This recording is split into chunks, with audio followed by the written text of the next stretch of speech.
Am I the meanest? Pawn's drunk. Am I the prettiest? Pawn's drunk. Am I the baddest mofo low down around this time? Pawn's drunk. Well, who am I? Pawn's drunk. Who am I? Pawn's drunk.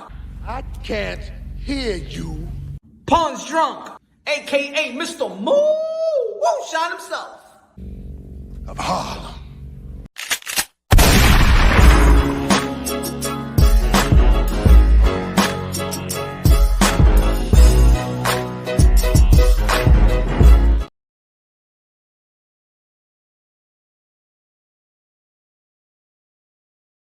Give me a love, mi gente.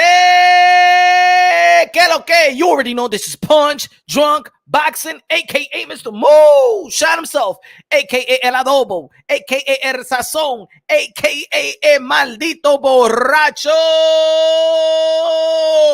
Congratulations to the monster, to El Monstro, the 4-division world champion at the age of 30, undisputed in the bantamweight, unified in the super bantamweight, beating the top dog, beating the guy.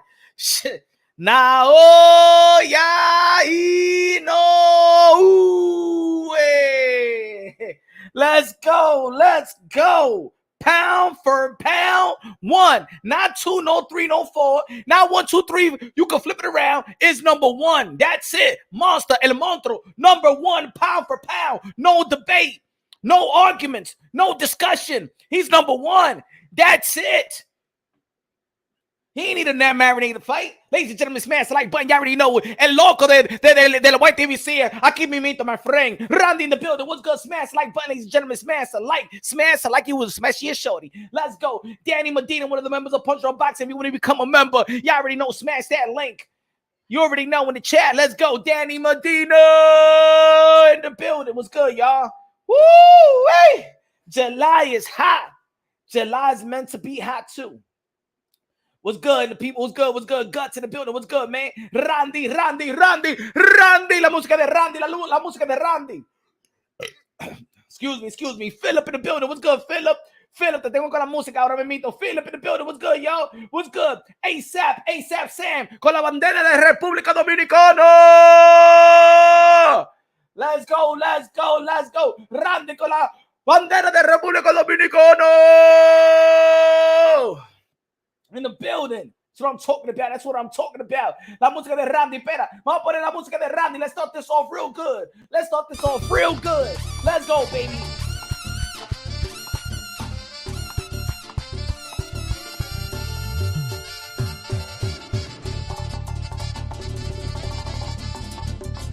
Let's go, Inoue. Ese Inoue es dominicano también. Ese es dominicano de japonés.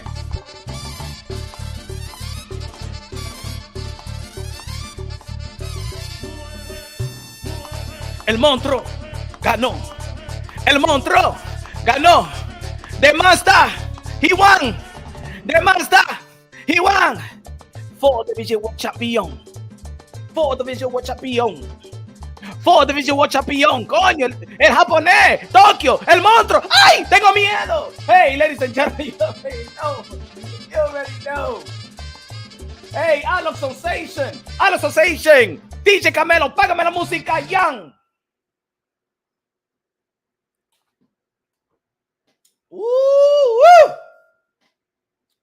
Dímelo, mi gente. HLD in the building. What's good? Samia in the building. Let's go. Richie Martinez in the building. Con la bandera de República Dominicana. La Romana. Santiago. Puerto Plata. La Verga. Hey, yo dije la Verga. La Vega. Febrero 27. Punta Cana. El Malecón. San Pedro de Macorís. San Pedro de Francisco. Let's go. Man. HLD in the building. HLD in the building. Boricua. Qué bonita bandera. La bandera puertorriqueña. Bayamón. Aguadilla, San Juan, yes, Carolina. Ya tú sabes, bro, chacho, bro. Tuviste la pelea esta mañana con el Naoya Inoue y ese tipo de Filadelfia que tiene la colita ahí. Ese negrito no sabe pelear. Tú sabes, le dieron una bofeta. Ese negrito no sabe pelear. Ese le dio una bofeta. No te luca, nene. No te luca.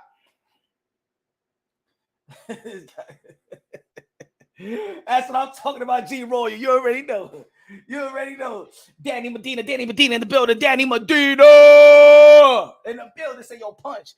Chingo Inoue, the monster. The father is the trainer of the year, hands down. Es verdad, no hablan del papá de Inoue. Vamos a ver, Timothy Bradley. Timothy Bradley no dijo que, oh, the fathers is not good for the sport of boxing.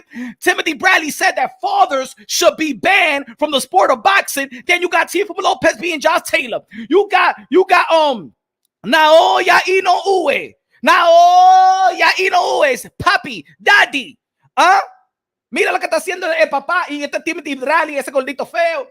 He no Hall of Fame. He no Hall of Fame. He no good.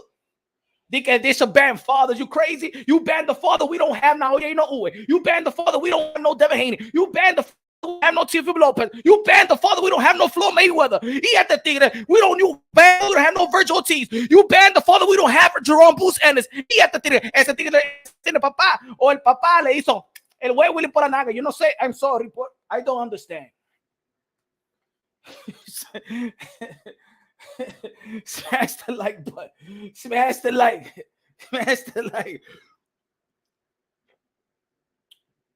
If you got daddy issues, that doesn't mean you want everybody else to have daddy issues. Okay? Timothy Bradley, because Naoya Inoue is pound for pound. Number one, numero uno, el japonés. Ain't no sweet ass California roll over here. Shit. And I thought that Cool Boy Steph was going to do better, y'all. I thought that Cool Boy Steph was going to do better. Cool Boy Steph was number 10 on my pound for pound list. I've been respecting Cool Boy Steph for a long time. Scooter. But I'm telling you like this. A lot of people ain't going to say it, but I'm going to say it. A lot of people ain't going to say it, but I'm going to say it. And maybe I haven't heard this analogy before, but I'm going to say it. And I put it on my Twitter. Everybody go follow me on Twitter, Mr. Moonshine 10. Hold on, let me tell the people on Twitter that your boy Mr. Moonshine is on. You know? Hold on.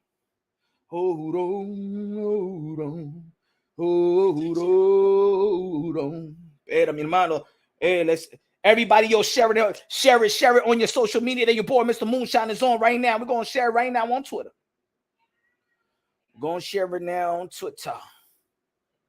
Espera. We live now.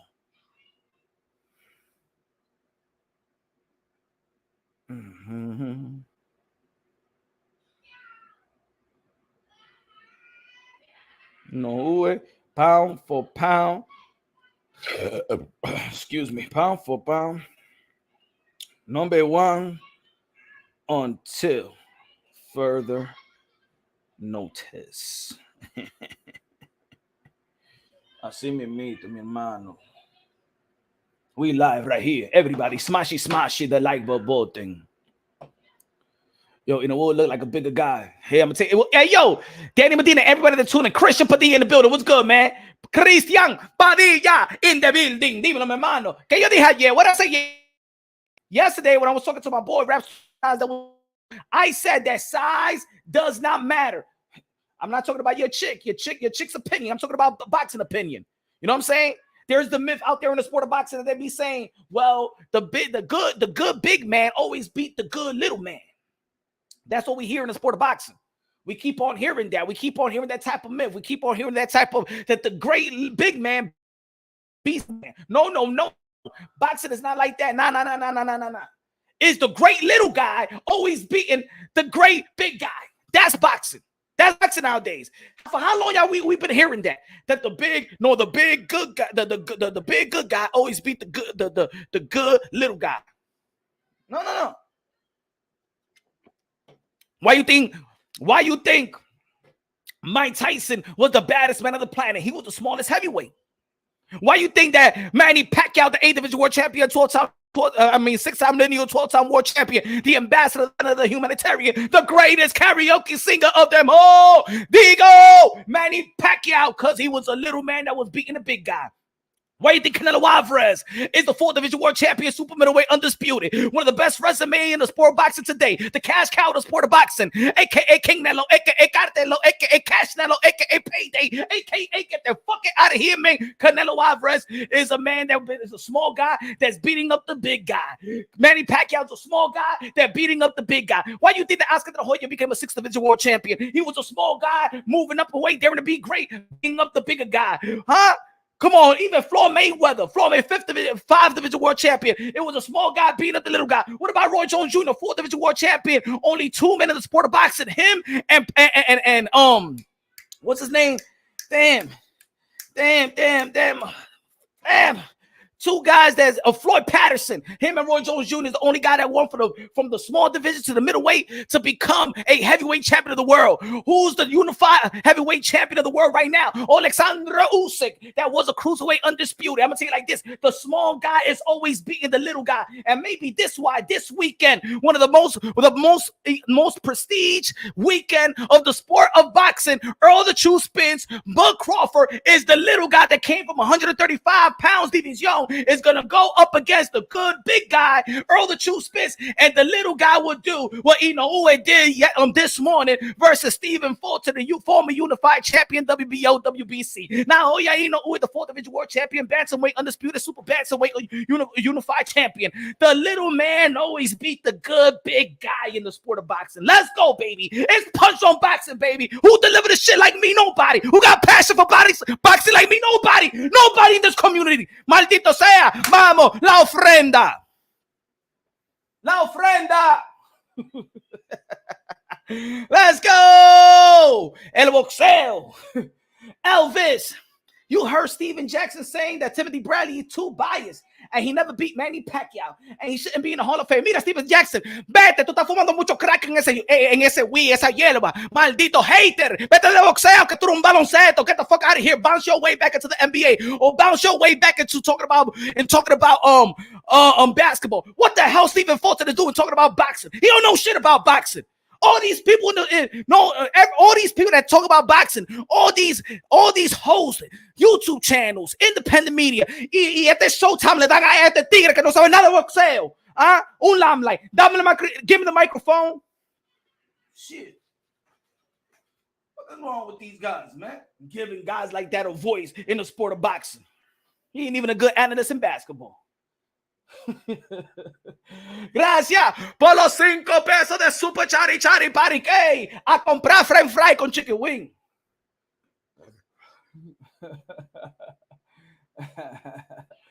Let's go, baby. Who's gonna argue that?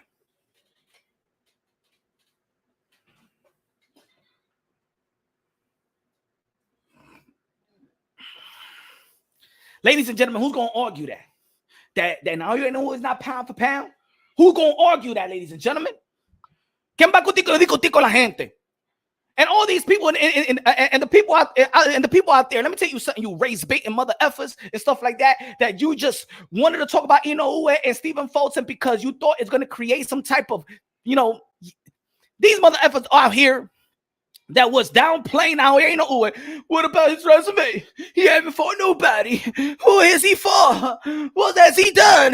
Who did he beat? It's because you don't pay attention to the lower division. Just keep it real. You just want to talk about Naoya Inoue and Stephen Fulton so you can have a content that's going to raise bait, that's going to be toxic and stuff like that. Matter of fact, these mother effers don't even watch Stephen Fulton. Because I remember every time I was talking about Naoya Inoue, I've been talking about Naoya Inoue 5 years. Go check the archives on my channel. I've been talking about the monster, El Monstro, for 5 años, ladies and gentlemen. Y'all remember April 25th, we were supposed to be fighting Naoya Inoue versus Young Riel Casimero. And I even told the wife, I said, I'm going to divorce you if I don't go to the fight. Remember? If y'all follow the channel, y'all been faithful to Punch on Boxing. You already know I've been talking about that. Oh, yeah, Inoue for a long time. And every time I talk about that guy, people used to be like, I don't follow the midgets. I don't follow the lower divisions. I don't follow that. I don't follow past the lightweight division. But now when they was talking about the glove, when they was trying to give a little bit of the Deontay Wilder type of feel, type of talk, trying to attach the type of excuses of Deontay Wilder to Stephen Fulton, about the glove tampering, about the tapering and stuff like that. I told you when Naoya, you know who I was going to do yesterday. I told y'all. He said, you disrespect. You disrespect Samurai Warrior. You disrespect Japan Warrior. You disrespect me. You said I rip and rap the hand illegally. You said, good boy Steph, con la colita. My friend Pozo Braxton said that colita of pingas in your back head. You're going to tell me? You are going to disrespect me? Then you said that my glove is no good. Huh? Did I load my glove like Tyson Fury? Fuck you. Fuck you. I got you looking. I had you doing the twerk like Deontay Wilder for disrespecting me, my man. Huh? I now you know it. I am the bastard. I'm pound for pound. Number one. I tell you now, you know way. You remember when you know way in the weigh-in game, the death stare? Now you know what game the death stare. I told you. Watch what I'm going to do to you. What I'm going to do to you, motherfucker. Don't handshake me after I beat the fuck out of you. You are going to bow to me because in Japan, you bow to the master. I'm fucking Mr. Miyagi. You bow to me, no shake hands. You COVID inspected jump. I don't want to shake your hand. You bow to me. Rules of Japan. Rap start boxing out of the voice in the UK, London, bro. What's good, brother?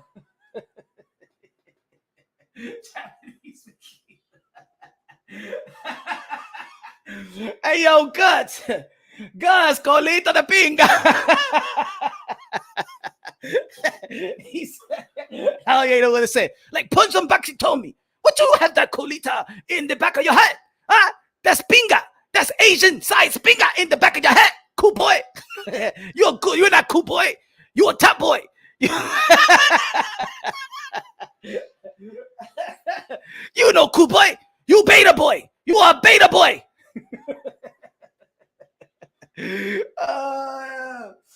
Oh shit. Rider of the storm, con los 2 pesos de super chari parique, con los 2 pesos de plátano. Salute my brother Punch. Look at that, my brother. Appreciate you, bro. Eric in the building. What's good, Eric? What's good, y'all? Anthony in the building. What's good? Jose Garcia in the building. What's good? Let me shout out to the people right quick, y'all. Hey, yo, smash like, baby. When you come a member of the Punch Drunk Boxing, you already know where to go. Jason in the building. What's good? Say it, in the building. What's good? Scorpio. Fernando in the building. What's good, man? What's good? Gator in the building. Brandon in the building. What's good, man? Hey, Raw in the building. Hey, yo. Pause. What's good? HLD in the building. He said, yo, Ness on the Haney voice didn't even know who the monster Inoue was when you told him he was pound for pound. You remember that? Yo, HLD, you remember that? He was one of the ones that said he don't follow the division like that. You remember what? Yeah, you remember that? Now, Inoue, pound for pound. He said, who that? What? You don't know who. Now you know what called me the other day. Yeah.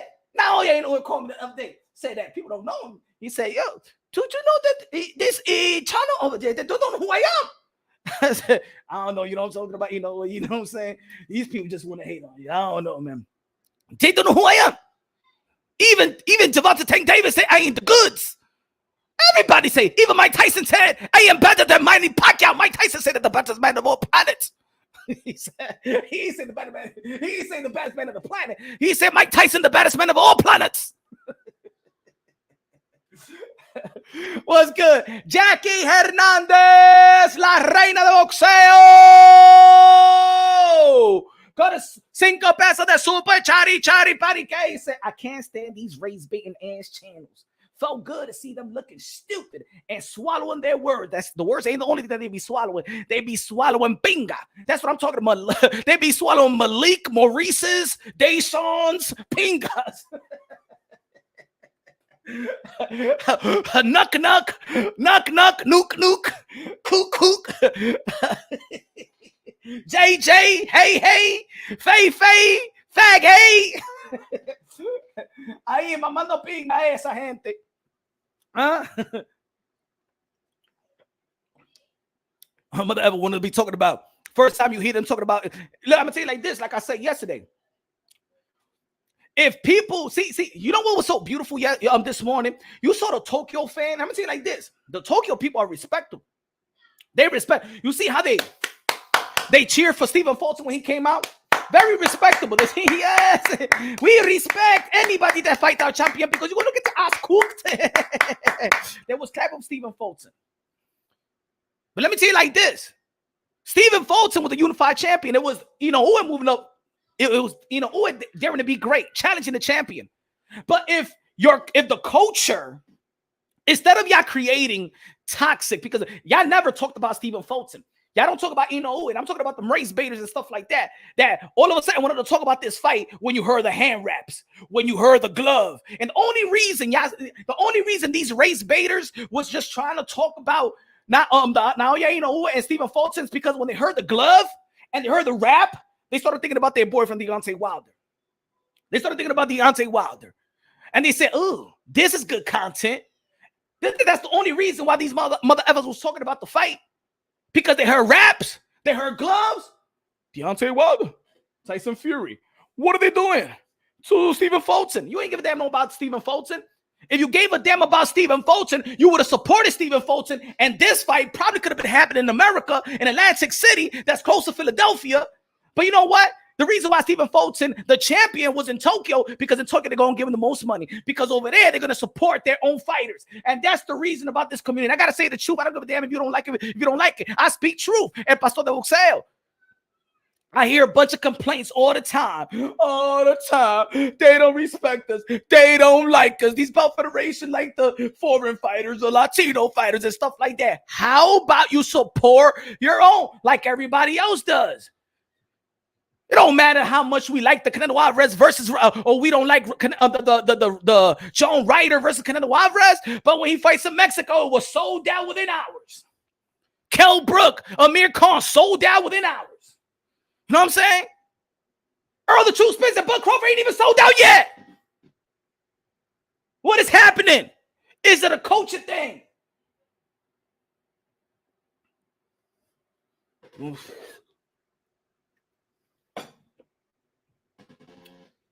Ladies and gentlemen, I'm going to say it right here, right now. This is the first time that I see a number one pound for pound fighter. And I'm like, yo, it's going to take something special for somebody to trump Naoya Inoue off that pound for pound spot number one. It's going to be hard, y'all. Kelvin, Cosmo, the building. Everybody subscribe to my brother Kelvin right now. El Bachatero, El Rey de Bachata. Kelvin Cosmos in the building. Superstar. Hey, yo, when you going on tour? Tell the people when you going on tour, brother. My brother. Dominicano, sir. Orisha in the building. What's good? Orisha in the building. What's good? Jackie, no room for ignorance. A great fighter is a great fighter. Facts. They applauded Stephen Fulton. And shout out to Stephen Fulton. Because he took his ass whooping like a man. He took his ass whooping like a mother effing man. Shout out to Stephen Fulton. You know what I'm saying? Oh, and I wanted to say this in the beginning.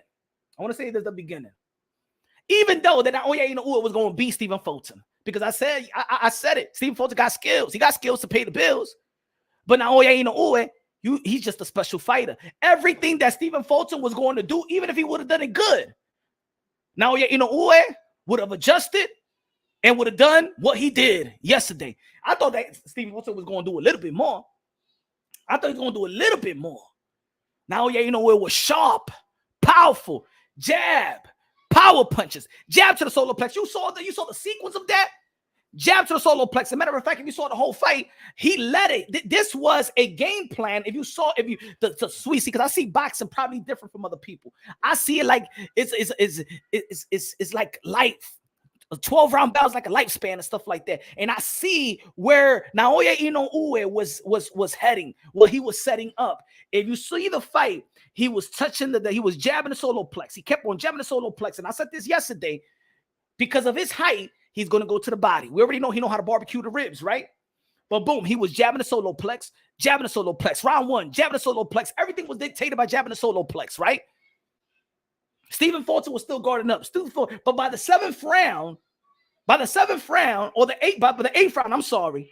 See, now when he was jabbing the solo plex, now Stephen Fulton fully committed to block that shot because he was setting it up. And then here comes Naoya Inoue, jab to the solo plex, straight right hand, boom. And then Stephen Fulton was and then here comes the monstrous left hook, a jumping left hook by the monster and put him down. But it was all set up. It was all set up. You know what I'm saying? He did some Roy Jones Jr.-ish. If y'all don't remember, I forgot the fight. Roy Jones Jr., it was one fight. And I remember I was tight at this fight. I forgot the name. And Roy Jones Jr. was just jabbing the arm. Bang, bang, jabbing the arm and stuff like that. Bang, bang, jabbing the arm. And I believe it was the 8th or the 9th round.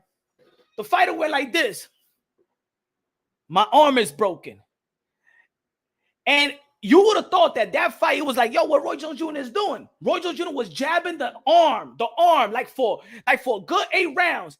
And then the dude couldn't get off the stoop. His arm, he felt his arm, he couldn't lift his arm no more. And I said, damn, that's science right there. That's science right there, bro. Same thing when Naoya Inoue. That jab to the solo plex. I love when fighters be jabbing the solo plex, like jabbing the body and setting things up. That's what Shakur Stevenson be doing. Shakur Stevenson got a good IQ. That's what T from Lopez did to Lomachenko. You know what I'm saying? But the way that Inoue set that up, ooh, as a matter of fact, even Deontay Wilder, when he made adjustments in the third fight, I'm gonna give credit to Deontay Wilder in the third fight. You saw Deontay Wilder jabbing the solo plex, that one that. Remember, and I was saying leading up to the fight, if you go to the body, you slow him down, you go to the body, boom, then you shoot that right hand. Don't just shoot the right hand or the 1-2. You know what I'm saying? That's too easy. You in another level right now. Tyson Fury is in another level. That 1-2, he gonna catch it like he's been catching it. But when you go to the body, boom, bing, and right there, my friend, you go down, that's it.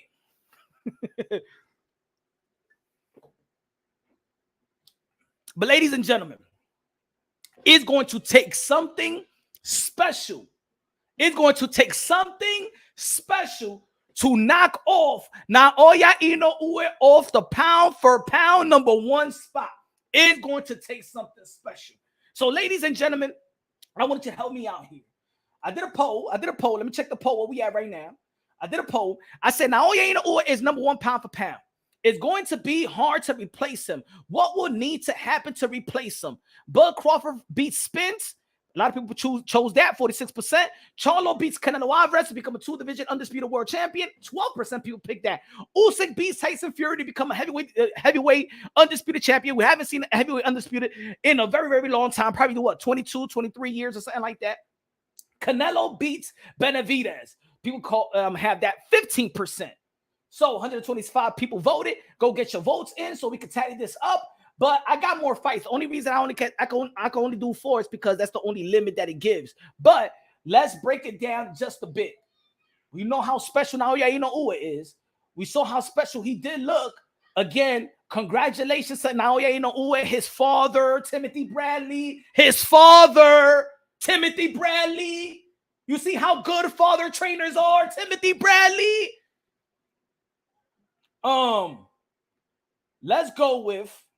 Let's start it off with this weekend. Because I don't believe that if Earl Spence beat Bud Crawford, for me, that win still don't put Earl Spence as #1 to replace Naoya Inoue, the 4th-division world champion, undisputed in the bantamweight division, and then unify the champion versus another pound-for-pound kettlebell fighter and Stephen Fulton and stuff like that. 4th-division world champion at the age of 30. No.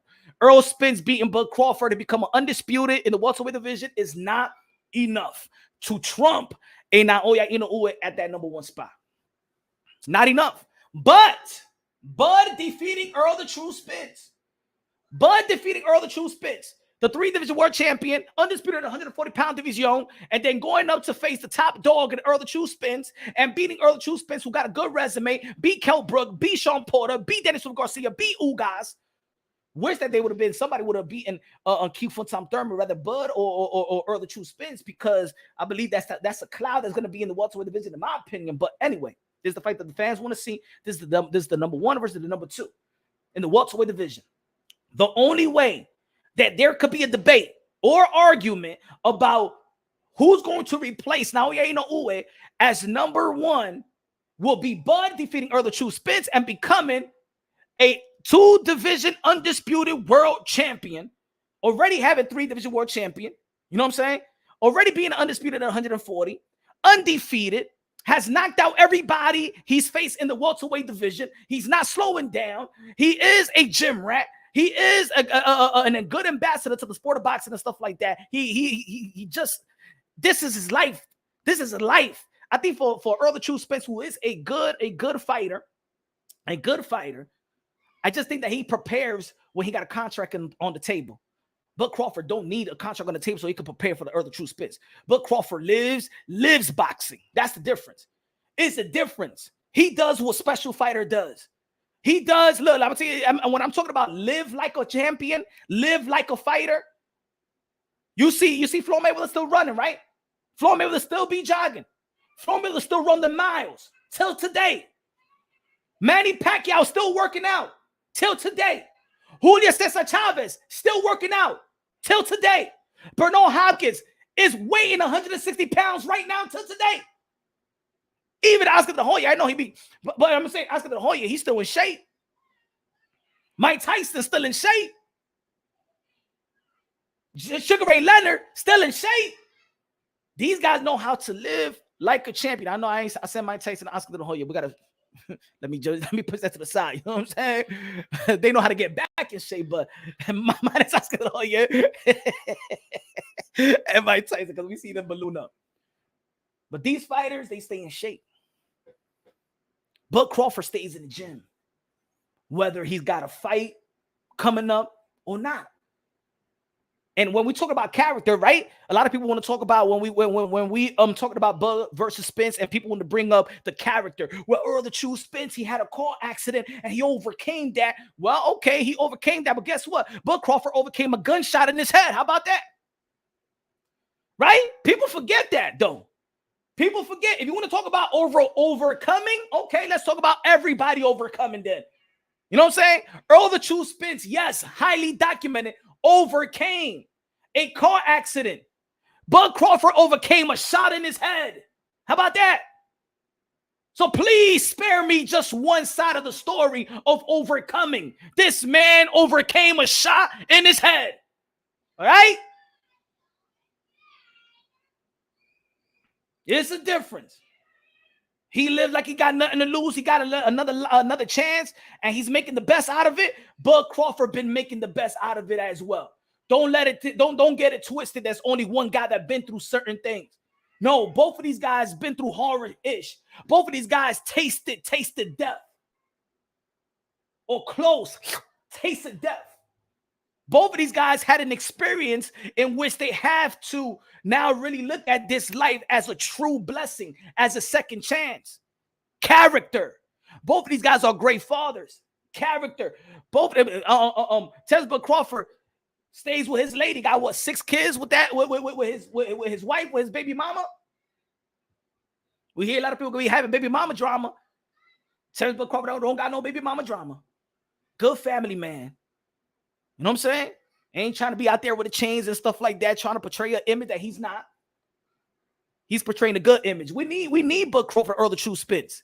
We need men like that, especially Bud Crawford, a great ambassador of fatherhood. Yeah, we need guys like that, especially in the society today where they're trying to eliminate straight men. Toxic masculinity.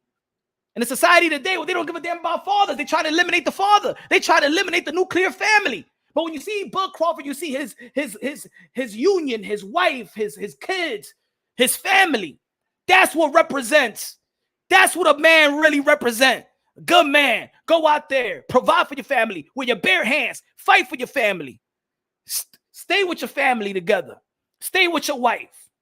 You feel me? That's a good thing. We need guys like that. We need good representative of men and fathers like a Bud Crawford. I could say the same thing about Earl of True Spence, but we seen the video when the girl was like, he cheated on me. Baby, do you want to go to Dubai, baby? I said, do you want to go to Dubai, baby? He's a good daddy, but I don't know if he's a good husband. Do you want to go to Dubai, baby? Do you, I don't think Al Heyman is going to let me, baby. I don't think Al is going to let me go to Dubai, baby.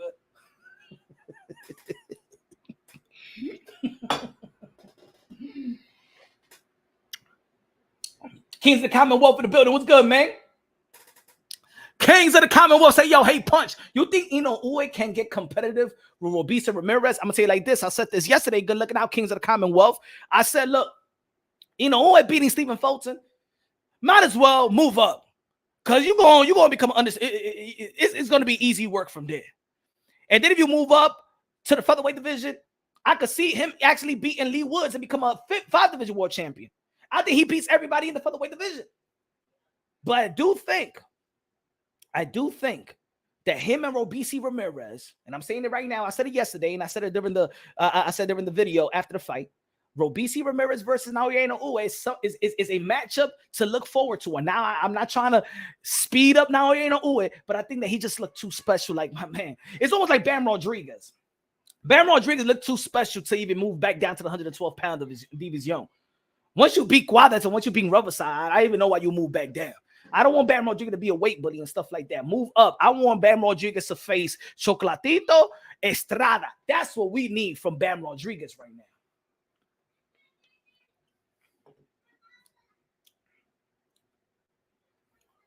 But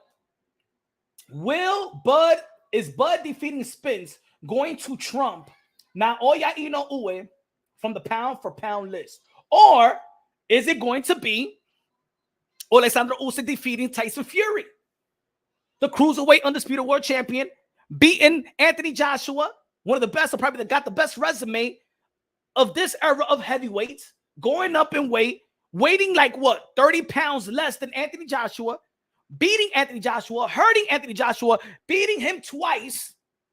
Is him, Usyk, defeating a Tyson Fury that weighs like 270 pounds, going to give up 50 to 60 pounds to Tyson Fury, who's almost 7 feet.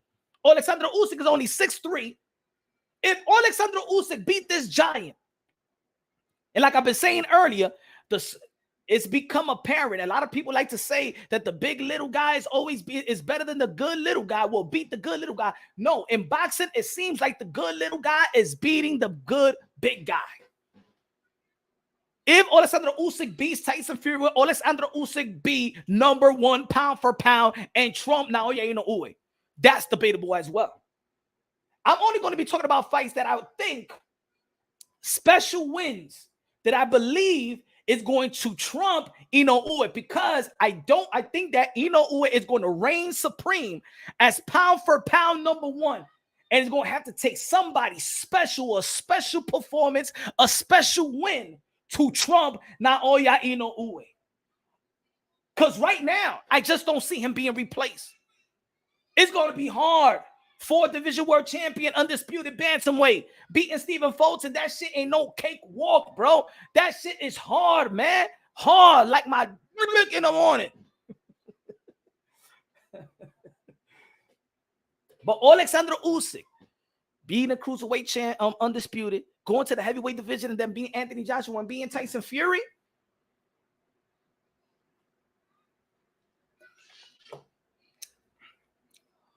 If he beats Anthony Joshua and beat Tyson Fury, yo, that can replace. That surely could replace the #1 pound for pound in Naoya Inoue. There's no one in 120, 122, 103 that can beat him. Robisi Ramirez is a good one. Robisi Ramirez, El Cubano, versus Naoya Inoue. I think that right there could be a good matchup. We've seen Robisi Ramirez, when you play with his flag, you play with him and representing Cuba. You saw what he did in that 4th, what was it, the 5th round? Robeisy Ramirez wasn't playing around this morning. And that right there, because he was the co-main event, maybe that right there could start the marination of Robeisy Ramirez and Naoya Inoue. And I like that Robeisy Ramirez actually performed the way he performed because, of course, they have this the Cuban fighters, they have this boring type of style attached to them.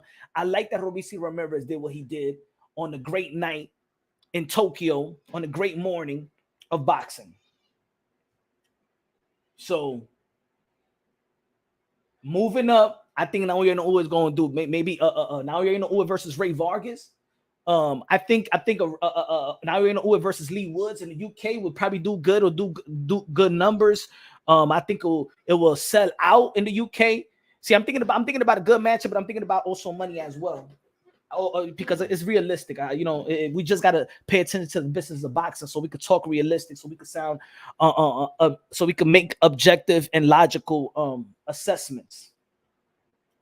Chocolatito versus Inoue, nah. Inoue, come on. Inoue 122 pounds, Chocolatito 115 pounds. Nah. Inoue would hurt Chocolatito.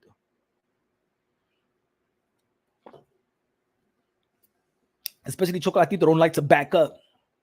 Chocolatito likes to fight on the inside. I just think right now, Inoue, his youth, his momentum, his style, his skills, his footwork, think about it. His jab was landing at will. And you saw the height differential of both of these guys, and his jab was landing at will. It looked like that Stephen Fulton just couldn't identify the range with Naoya Inoue. He just couldn't find the range. Because even I would have thought that Stephen Fulton would have done a hell of a job in the jab, using his height, using his skill set. But this is what I was going to say as well. Stephen Fulton's team and the people around him, whoever was in his ear and whoever was in his team's ear, you failed Stephen Fulton mentally. He was still going to lose to Naoya Inoue. But his approach to the fight, he was fighting scared. He was fighting worried. I'm not even going to say scared. I'm sorry. I'm not even going to say scared because I don't want to devalue the warrior spirit of Stephen Fulton like that. But Stephen Fulton was fighting worried. You know why? Because his team and the people around speaking to him and his team, whoever it was, I have a great idea of the people that was around their ear to talk about this glove bullshit, this rap bullshit, got in the head of Stephen Fulton, and Stephen Fulton went inside that ring respecting Naoya Inoue too much, respecting him like he was the Terminator.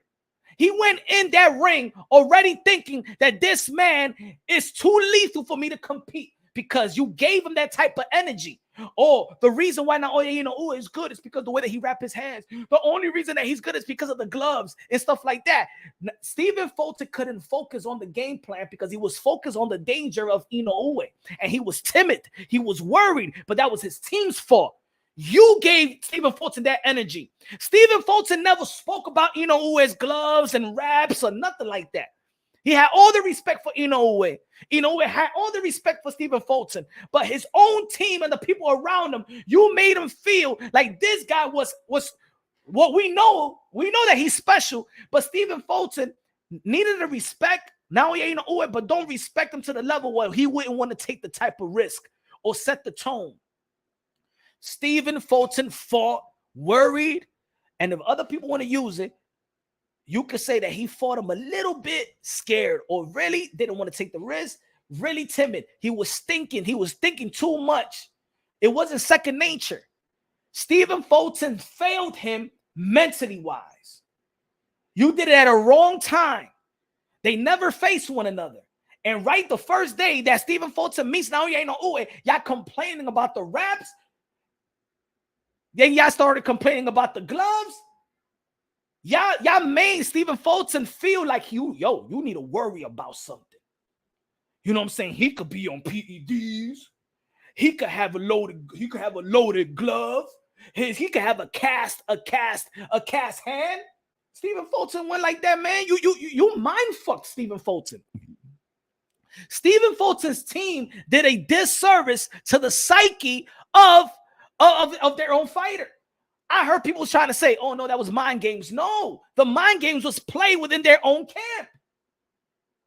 Yeah, I'm saying it right now. Maybe nobody will say it, but that's the thing that I identify. Stephen Fulton's team played mind games with their own fighter. Trying to put this guy like, because once, look, it's almost like what they did with Tyson Fury. Oh, it's the costume. Oh, it was the water. Oh, it was the race. Oh, it's because you white. Oh, it was the egg weights. You made Tyson Fury feel like he's a damn superhero, like he's Iron Man. If I was Tyson Fury, I'd be like, damn, yo, you thought I cheated. You thought you used steroids. You thought it was the glove. Damn, I'm really that powerful. I'm really that good that me whooping your ass got your whole community feeling so delusional.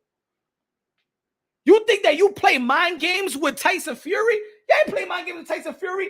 You have blew up the ego of Tyson Fury. You know what you did to Naoya Inoue? You blew up his ego. That's like if you working out in the gym, right? And people haven't seen you for a while, right? And you working out in the gym. You running their mounds, you running the strength and conditioning. You going to the gym and you pumping iron and stuff like that. And you working out. You like, you know what?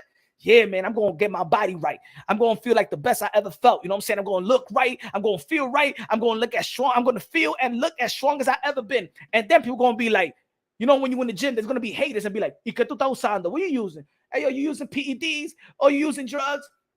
They think that that's a diss. No. If somebody said that to you and you know that you clean, you know you did it the right way, you'd be like, damn, I'm doing something right. That shit makes somebody feel good. That you feel like, damn, oh shit. They think I'm putting in that work then. So when you're talking about Naoya Inoue's gloves and wraps and things like that, you just only feeding the ego.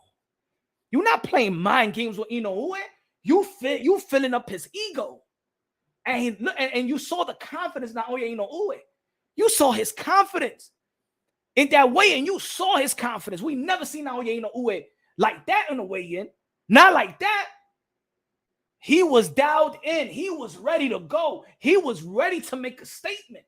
Now, he ain't trying to outbox Stephen Fulton. He wanted to make a statement. You made him feel like a superhero. And that's what Stephen Fulton's team did for Inoue. And what they did to their own fighters, you actually took his warrior spirit. Mentally, you effed him up.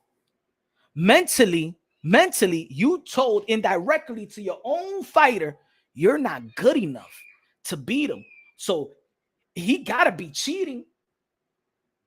He got to be. He didn't want to do the random blood test. He didn't the gloves. What type of glove is he using? The winning, is it sealed? Is it not sealed? You went to that ring afraid as a team. You was afraid of Naoya Inoue. And what happens, and what they say when the dog smells that you fear him? When a dog feels like you fear him, there's some animals out there that when they smell the fear, they attack. And that's what Naoya Inoue did. Pulling back on your jab. Stephen Fulton pulling back on his jab, trying to step on Naoya Inoue's feet. And Naoya Inoue, if you saw the fight, he couldn't communicate with the referee because the referee don't know. He was like this. He was telling the referee, look down, look down. He's stepping on my foot. He's stepping on my foot. Go watch the fight again. Stephen Fulton, what he wanted to do? He wanted to do some dirty trick. I saw that.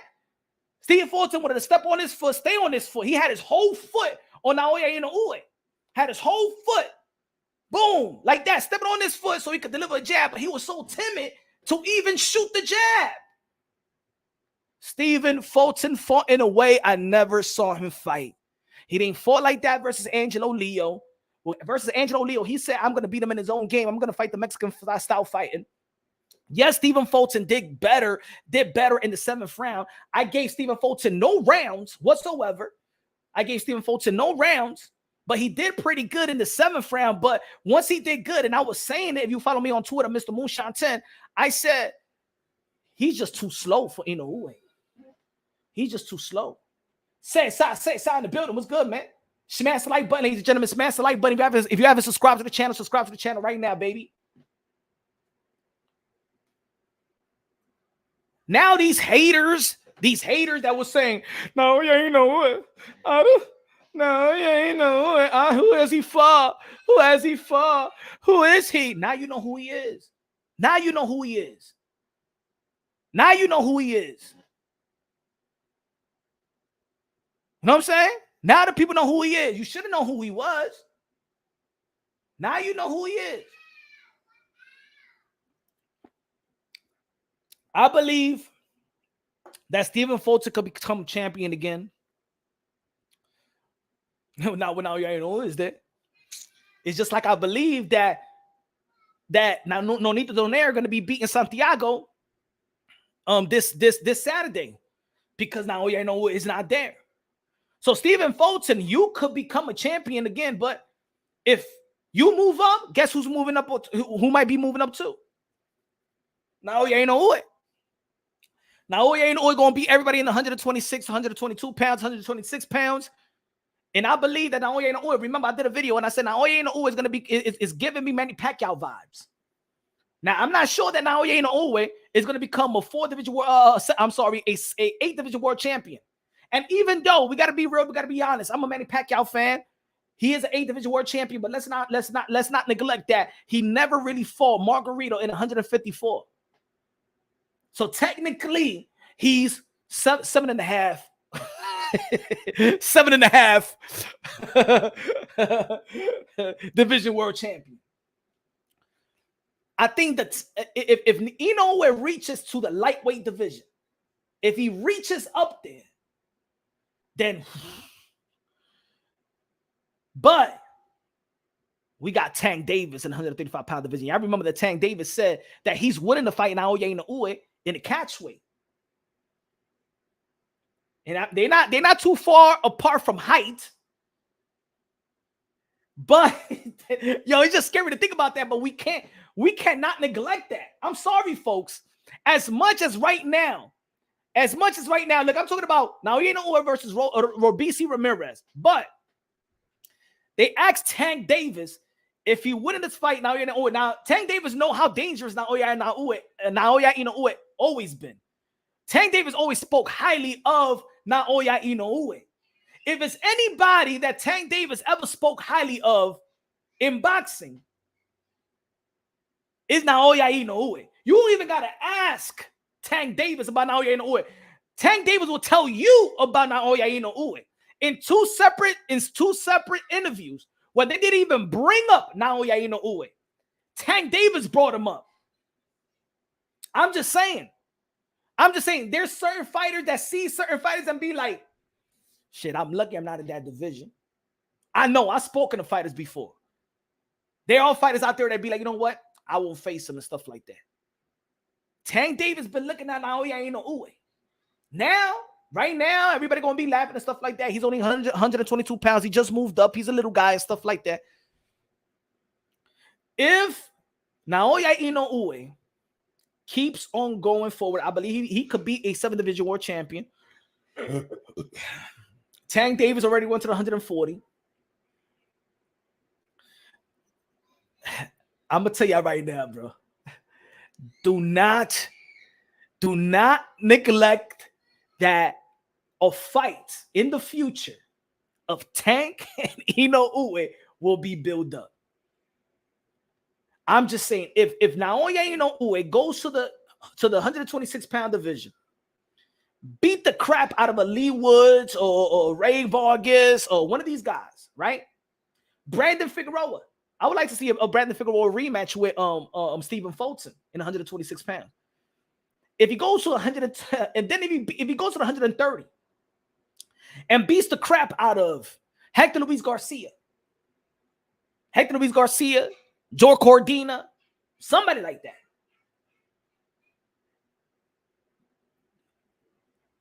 A Tank Davis versus Naoya Inoue in less than 2 years will be talked about.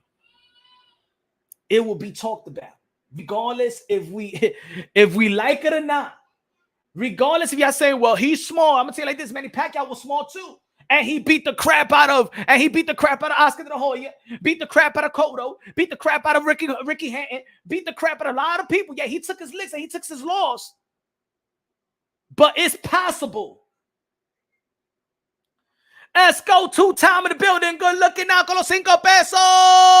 That's super chatty parique. Saludo, Ponce de Ronqui. Good looking out. Let's go. Good looking out. Appreciate you, my brother. Naoya Inoue versus Pitbull Cruz.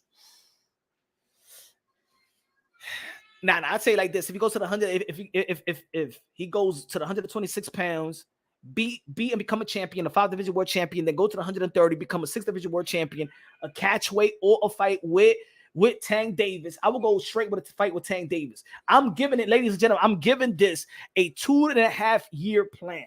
A 2.5 year plan. Now, if Naoya Inoue, who is already moving up the ranks, he's 30 years old. He's what, the same age or probably 1 year older than Tank Davis. I'm just telling y'all folks, Inoue versus Rolly. Nah. Let's give that Inoue versus Tank, because the monster, these two are actually knocking out people. Now, of course, we're always going to be looking at the resume of Tank Davis, but just I'm just saying it will be marinated. Let's see. I'm not trying to rush Naoya Inoue, but he's so special that I just see him just blowing everybody up in 122 pounds and 126 pounds and things of that nature. Hopefully, maybe Bam Rodriguez moves up and damn, I don't know why he moved back down to the 112 pounds. I like that move, to be honest. And I think that's one of the guys that take the most risk. Fighters that take the most risk in the sport of boxing is Naoya Inoue, Teofimo Lopez, Bam Rodriguez, Shakur Stevenson.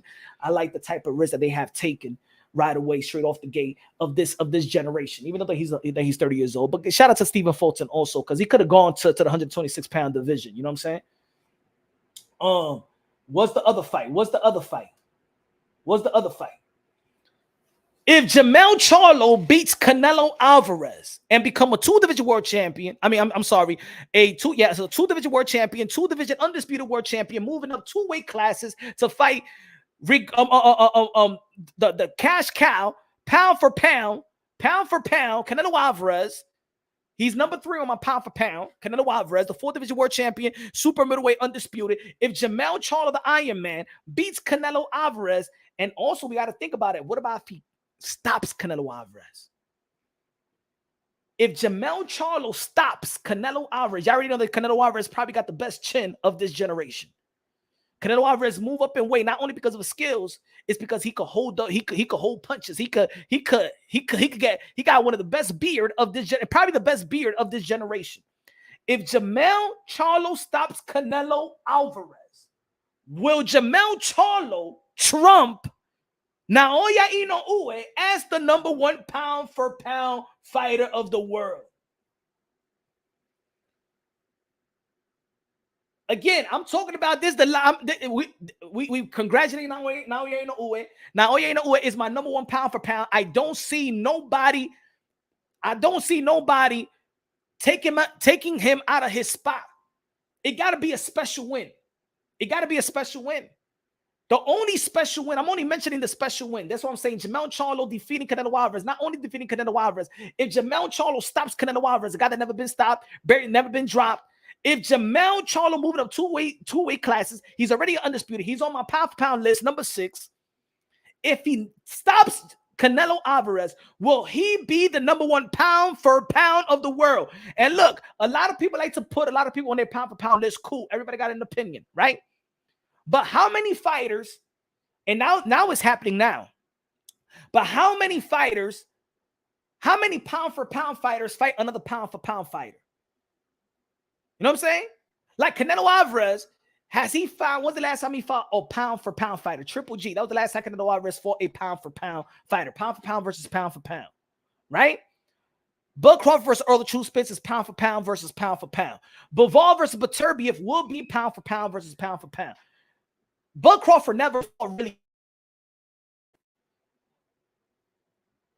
And this is the reason why maybe if Earl True Spence beat Bud Crawford, I'm sorry, that win would not trump Naoya Inoue. As much as even Earl True Spence said in an interview that whoever wins this fight is not debatable, is not pound, is going to be number 1 pound for pound. I'm sorry, no, it's not. Naoya Inoue perform, baby. I'm sorry, Earl True Spence. If you beat Bud Crawford, you're not number 1 pound for pound. I don't give a damn. I don't give a damn who's going to say. I don't give a damn who want to debate it. I don't even give a damn who want to argue it. If Earl the True Spence beat Bud Crawford, the 3-division world champion, undisputed 140-pound division, WBO champion, pound for pound, in a lot of people's list before Naoya Inoue, 1, 2, 3, you can flip it around. I don't give a damn. Earl the True Spence beat Bud Crawford. It is not enough to trump Naoya Inoue. Sorry. You're not going to tell me that a 4th division world champion, undisputed already in the bantamweight division, and then unified the titles versus Stephen Fulton, and then you beat Bud Crawford. Then, I got to put you number 1 pound for pound. Sorry, it doesn't work that way. You got to put in the work. You got to put in the work. You got to put in the work. Sorry. Ladies and gentlemen, a lot of people's doing it is putting in work. I got Earl the True Spence number 7 on my pound for pound list. People get mad. Why? Why'd you get mad? Now you ain't no way undisputed. Alexander Usyk undisputed. Bud Crawford undisputed. Canelo Alvarez undisputed. Teofimo Lopez morally undisputed in my list. I don't give a damn what you think. Beating Levesey Lomachenko, all the belts on the line. Top dog versus top dog. Teofimo Lopez undisputed. I don't give a damn what y'all think. Fuck you and your dispute. This is punch run boxing. Now you ain't know who undisputed. Josh Taylor was undisputed. That's why I took him out of the pound for pound list. And Teofimo Lopez beat Josh Taylor. Never vacated the title, never lost and stuff like that. Right now, Teofimo Lopez could be morally 2-division undisputed. Technically, he's 2-division undisputed. But the politics and the corruption of the sport of boxing derailed him from that type of accolades and people giving him the respect that he deserves. But over here, I recognize the truth and I recognize the real. Y'all can recognize all that shit y'all won. That's on y'all. That's on y'all. Y'all want to play semantics? Y'all want to play the dummy? Y'all want to believe in the lie? I'm sorry. He said, Blizzy said, T.O., hell no. Why hell no? Why hell no? Why hell no, Blizzy? What was Canelo? What was Teofimo Lopez versus Lomachenko? Who he lost to? Who he gained? No? Josh Taylor. He vacated titles. He never lost. What you talking about, bro? What you mean hell no? Why y'all want to play semantics for? Why don't y'all want to identify the truth? Should Roy Jones Jr. tell you what he tell you? Or you gonna say Roy Jones Jr. don't know what the fuck he talking about? Oh, so you know more than Roy Jones Jr.? So Roy Jones Jr. is lying? Paulie Malignaggi is lying? Antonio Tarver is lying? Now they lying? Is Roy Jones Jr. I'm sorry, is Floyd Mayweather lying too? They know what it is. Why don't y'all just say what it is? What is it? You want to win the argument? You want to win a debate? You want to cater to the lie? You want to cater to the politics? You want to cater to the corruption? And then motherfuckers out here want to complain about corruption and stuff like that. Oh, this is not fair. Oh, this is not fair. Yeah, it's not fair for you not to identify the truth and try to take something away from a fighter that you know he rightfully deserves. He said that Blizzy Cambosa beat the brakes off him. What did Teofimo Lopez did to Josh Taylor? You still stuck on you still stuck on Camboso? You still stuck on that? You just like a Manny Pacquiao hater that got stuck when Manny Pacquiao lost his second fight with a body shot. Manny Pacquiao became an 8th division world champion. You still stuck on Camboso? You ain't learned nothing this past week? You ain't learned nothing weeks before? Come on, man. Get that hate out your blood, man. Get that hate dick out your motherfucking ass, bro. Motherfuckers just hate for no. Motherfuckers just love hating. They wake up hate. They jerk off to hate. They rather jerk off to hate than no, he beat the brakes off of him. Fuck is George Cambosa got now? What does he gain? What does he have? You ain't no George Cambosa fan. You just want to use George Cambosa to shame somebody because you got no argument. You got nothing to talk about in the sport of boxing. Get that hate dick out your mother effing ass without Vaseline, you queer. No, Teofimo Lopez is not on this. No, George Cambosa did beat him down. Move on. Move on. You know, Bernard Hopkins lost early in his career. Move on. Manny Pacquiao lost early in his career. Move on. Roberto Duran de Jesus and then came right back and beat Sugar Ray Leonard. Move on. What type of fan are you? Well, Cambosos, yeah. Man, matter of fact, if you watching for Cambosa right now today, you are lost in the sauce. You must be drugged up. Fuck out of here with that BS. We talking about great-ish. We talking about fighters that's actually feeding the boxing world. We talking about fighters that want dare to be great. And you want to come out here and devalue-ish. Fuck out of here, man. Jose Mensah, 140 below. Tio is the best one right now. We all know that. We all know that, but we got haters like this guy que le mama el huevo a toda la gente. Hey, this the guy that was que le estaba mamando el huevo a Josué Vargas. You were sucking the dicky a Josué Vargas. You the guy that was sucking Josué Vargas. Get the hell out of here. Vete de aquí, maldito hater. Maldito hater. Límpate la boca con jabón. Maldito sucio viejo. Vete de aquí.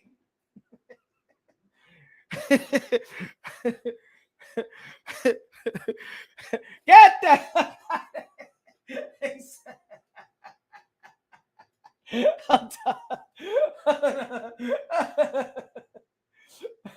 Hey yo, this guy Blizzy. Hey yo, this guy Blizzy. When you see Chief Lopez, they say, yo, Chief Lopez is great.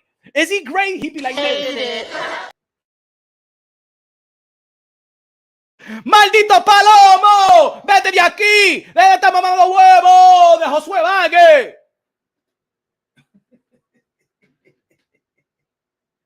Lesbian? Homosexual? How can I describe you?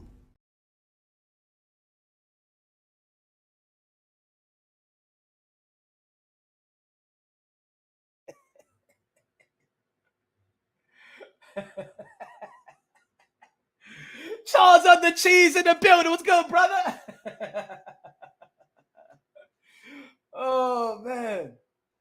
Es el tigre que le estaba mamando luego a José Vargas. Ese palomazo. Ese.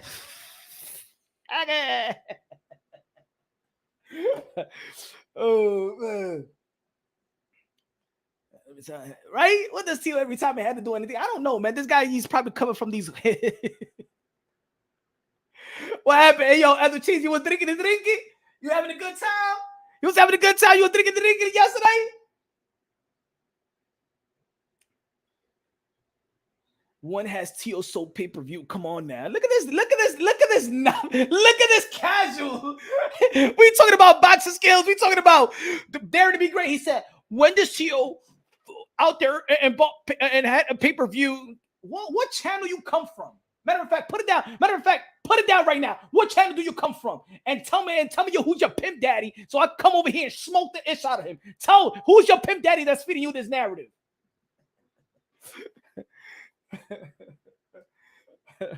Hell yeah. It was a great morning. It was a great morning. It was an epic morning, massive morning. Hey, yo, Charles, who you got? We're discussing who could trump Naoya Inoue as number one pound for pound. What needs to happen? Who needs to have an extraordinary victory? It got to be a special victory. Hold on, let's go move on to the next fight. So we did the Bud Crawford defeating Spence, Jamel Charlo. Oh, Jamel Charlo, if he defeats Canelo Alvarez, he stopped Canelo Alvarez, he become pound, but that's another fight. Canelo Alvarez, well, as much as people asked for Bud Crawford versus Earl the True Spence, we already know that Canelo Alvarez is a pound-for-pound guy. David Benavidez is not on the pound-for-pound list, but a lot of people hold him to higher regards. And a lot of people feel, even the pugilists of the game, even legends of the game, like Marquez, like Morales, like Floyd Mayweather, like Chavez, like Oscar de la Hoya, Bruno Hopkins, a lot of people, a lot of legends, a lot of pugilists of the game feel like Canelo Alvarez kryptonite may be David Benavidez. It may be hype. I haven't seen David Benavidez beat a lot of guys that warrants me. I still think that Canelo Alvarez is favored to beat David Benavidez. But is Canelo Alvarez beating David Benavidez trumps Naoya Inoue as number one in the pound-for-pound list? Is Canelo Alvarez beating David Benavidez? Because I do believe that Naoya Inoue is going to reign supreme as pound-for-pound number one until somebody does something highly special. You see how people change their pound-for-pound list? Naoya Inoue is going to stay as number one. He's going to stay as number one. And these are the only argument and debates that I will have. If only Canelo beats David Benavidez, Jermell Charlo beats Canelo, Bud Crawford beats Spence, and Usyk beat Fury, those are the only wins, in my opinion, that could trump Naoya Inoue from the pound for pound, from number one pound for pound. So now we're talking about Canelo Alvarez defeating David Benavidez. If Canelo Alvarez defeats David Benavidez, of course, he's not going to earn nothing. Let's be real. Let's be honest. As much as we want to see that fight, but it is the most asked fight outside of Bud Crawford and Earl the True Spence. Is one of the most asked fight in the sport of boxing outside of Usyk and Tyson Fury, the undisputed. Would this warrant pound for pound number one win if Canelo defeats David Benavidez? Let me see what the votes saying right now. Everybody get your votes in. Get your votes in. Get your votes in. Now, Inoue is number one pound for pound. It's going to be hard to replace him. Bud Spence, 52% got Bud beat Spence. 52%. Canelo Alvarez is only 16% beating David Benavidez. A lot of people don't feel like Canelo Alvarez beating David Benavidez is going to knock off Naoya Inoue from his seat. Usyk beat Fury 21%. Damn. I think it should be more closer with Usyk beating Fury. We got to understand that Usyk is a cruiserweight. As a matter of fact, Usyk is a pure middleweight. Let's not forget that in the amateurs, Usyk was fighting at 168. He was fighting Sean Porter in the amateurs, bro. Usyk is really a small guy in the heavyweight division. Remember, he needed to put up 20 pounds of muscle just to fight Anthony Joshua. He was weighing 200 pounds before Anthony Joshua. He needed to put up 20 pounds of muscle in a short period of time. We know that Tyson Fury is like 270 pounds, bro. Usyk beating Tyson Fury is only 22%, y'all. I don't know. I think it should be closer, in my opinion. I think it should be closer. A two-division world champion, because remember, the heavyweight division is a whole different type of island. It's a whole different type of island. You know what I'm saying? I think he deserves a little bit more respect than 22%, in my opinion. But hey, it's your vote. It's your vote. It's your vote. Charlo versus Canelo Alvarez and stopping Canelo Alvarez, I think that would be a hell of accomplishment. Matter of fact, that's the lowest one. I feel like there's a community that doesn't respect Jermell Charlo. It's either that or y'all just lost some respect of Canelo Alvarez. What is it? What is it? What am I seeing here though? Is it have people just don't respect Jermell Charlo enough, or they losing respect for Canelo Alvarez? I don't know. It seems like if I'm looking at the poll right now, Canelo beating David Benavidez is not high percentage, and Jermell Charlo beating Canelo Alvarez it seems like either y'all lost, either Canelo Alvarez is not great of a win like it should be, in my opinion, because even Bivol being Canelo Alvarez, it don't put him high on the pound for pound list either. I'm thinking Jermell Charlo stopping Canelo Alvarez will be an extraordinary win. I think it could be debatable to have him number one pound for pound. I get it. You know what it is? Is that in my pound for pound list, I do got Jermell Charlo top. I've been having him top 5, top 6 pound for pound on my list. But I've seen a lot of lists from credible source that don't have Jermell Charlo on the pound for pound list.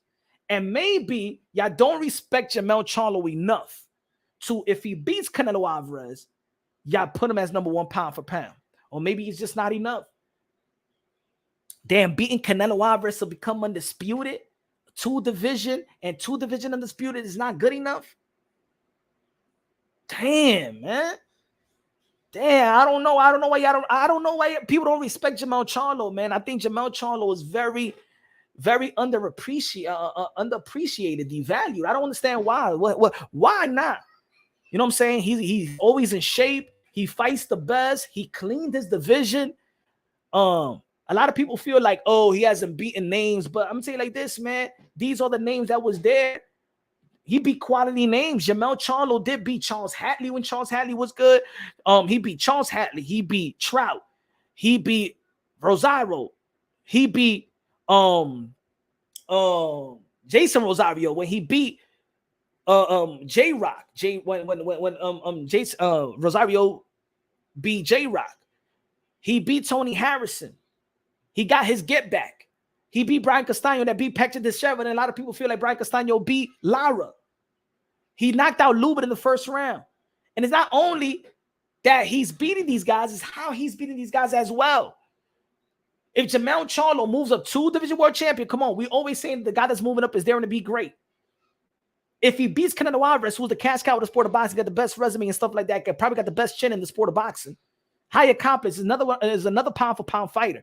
Jermell Charlo would be beating another pound for pound fighter. See, Canelo Alvarez, if he beats David Benavidez as much, and that's why I say it might be just hype.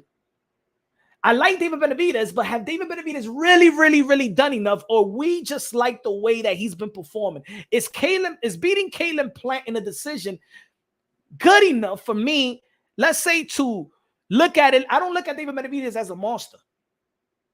I don't look at David Benavidez as a monster. After the performance with Caleb Plant, I don't look at him as a monster leading to a Canelo Alvarez fight. That's just my opinion. I believe he's a hell of a fighter, hell of a young fighter, but I don't know. Right of the storm, Colo Cinco Pesa, the Super Chari Parike. I said, I do respect Jermell. I just don't believe he's going to beat Canelo. That's why I didn't pick the option. Benavidez isn't shit either. But that you're not right of the storm, brother. You're not supposed to pick it like that. You're supposed to pick if Jermell Charlo beats Canelo, will he trump Naoya Inoue? Come on, right of the storm. Come on, let's play the game, man. He said, I don't believe he'll beat Canelo. That was not the question, right up. The question was, if these people beat this other fighter, will they trump Naoya Inoue? Come on, man, play the game. So I'm gonna ask you again, right of the storm. If Jermell Charlo beats Canelo Alvarez, will he be pound for pound number one, trumping Naoya Inoue as pound for pound number one? It's not a necessarily what we feel if they are going to win. Like I just don't think that Bud is going to win, so I'm not going to vote for Bud. I don't think that Usyk is going to beat Tyson Fury, so I'm not going to vote. No. It's just play the game. This is play. I want to know what is going to take. What is going to take to trump Naoya Inoue as number one pound for pound? Pugilism in the building. What's good, man?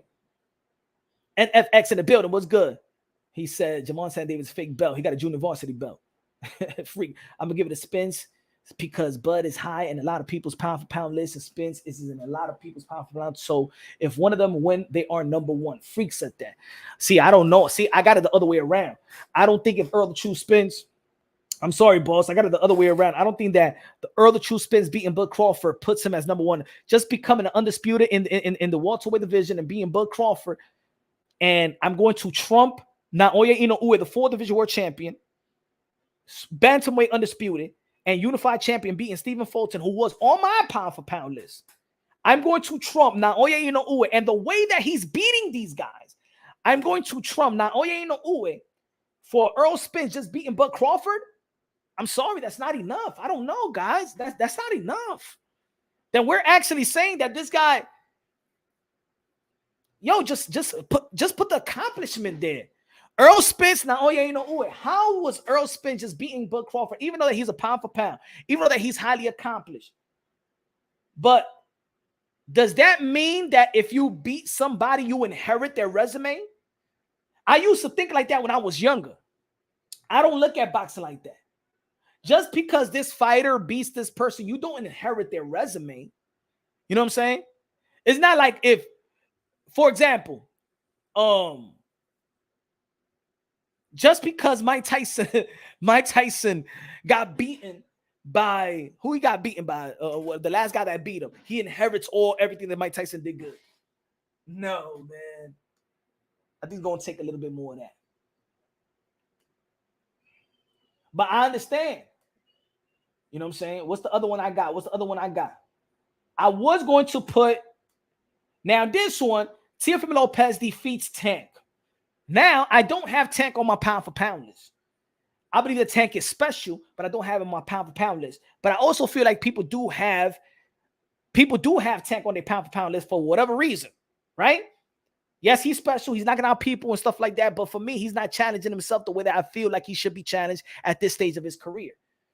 But he is, but people feel like he is still the baddest guy at 135, even though that he doesn't got the straps. I do feel like people feel like he's the guy to beat in 135. That is really not even Devin Haney in the lightweight division. It's not Shakur Stevenson in the lightweight division. I feel like everybody calls out Tank, and in the lightweight division, I feel like Tank is the guy to beat even without the belts. So a lot of people, how about Teofimo Lopez defeats Tank? Not Teofimo Lopez beat Lomachenko. Teofimo Lopez beat Josh Taylor. Two guys that was number one, the top dog in the respective division. Those fights could have been right now. If Josh Taylor would have kept this belt, the WBC would have never had that little stupid ass franchise and never would have got in the way of legacy. Then Teofimo Lopez would have been respected by everybody without any debates, without any dispute. Two division undisputed. I recognize like that, but I understand that y'all don't want to recognize it like that because y'all want to play the politic game. But if Teofimo Lopez, who was on my pound for pound list, beats Gervonta Tank Davis, is he your number one pound for pound? Does that win trumps Naoya Inoue? Teofimo Lopez beating Gervonta Tank Davis, would that trump Naoya Inoue as number one pound for pound? Now you can add this one up too, because of course, right now at the moment, Tank Davis is not in the 140-pound division. He did campaign up there, but if you want to say even Shakur Stevenson in the lightweight division, Shakur Stevenson defeats Tank in the lightweight division. Well, Shakur Stevenson's on my pound for pound list number 9. If Shakur Stevenson beats Tank Davis, Teofimo Lopez on my pound for pound list, he's number 4 or 5, I believe so. If Teofimo Lopez beat Tank Davis, would that trump Naoya Inoue? Shakur Stevenson beating Tank Davis, would that trump Naoya Inoue becoming a 3-division world champion, being the big bad wolf, and Gervonta Tank Davis in the lightweight division? What y'all think? What y'all think? Now, right now, the people in the chat, and I'm going to send the link. So I want to hear other people's opinion and stuff like that on the panel. If y'all want to join the panel, right? But right now, hold on. But right now,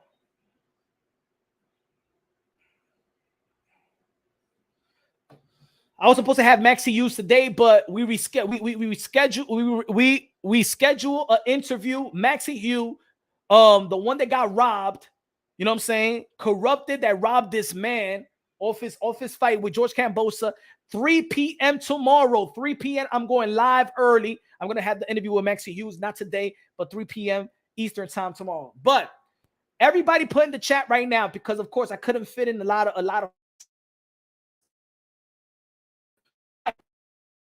needs to be who that would trump Naoya Inoue as number one pound for pound. Put in the chat right now, ladies and gentlemen. What fight or what fighter needs to do what to trump Naoya Inoue? If I'm not talking about it right now, I've said a couple of fights already. I said Jamel Charlo beating Canelo, Bud beating Spence, Canelo beating Benavidez, Usyk beating Tyson Fury, Teofimo Lopez beating Tank, or Shakur Stevenson beating Tank. What will have? Let me know your opinion. Let me know your answer. Take this thing out.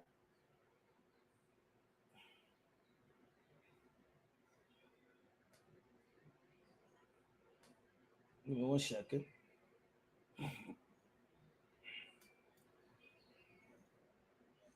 Y'all want to support the channel? Y'all know where to y'all can donate in the Cash App.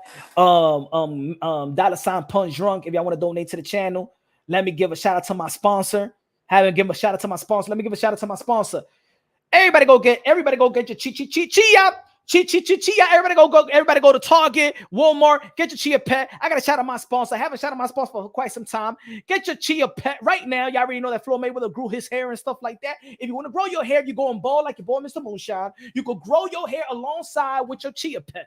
Get your chia pet, Mayweather, aka I make smart investments. Get your chia pet right now on your local store near you. You can get it in pharmacy, CVS, Dwayne Reed. You could get it on Target. You could get it on Marshalls, whatever. Get your chia pet right now. The Mayweather aka I Make Smart Investments edition. They got some liquids in the box where you could grow your hair if you're losing your hair. You can grow your hair alongside with the chia pet, and you don't have to look like George Jefferson anymore. You don't have to look like George Jefferson. You know what I'm saying? You want to move up to the east side. You don't have to look like George Jefferson with a beautiful smile. You need to fill in that hair. You don't need to look like Floyd Mayweather Sr., where he had the predator look. Just give me the predator look. You don't have to look like Floyd Mayweather Sr. with the predator look and stuff like that. Get your chia pets. You can have a full head of hair. A full head of hair like this, man, right there with a gap tooth and stuff like that. You can have a beautiful smile like that.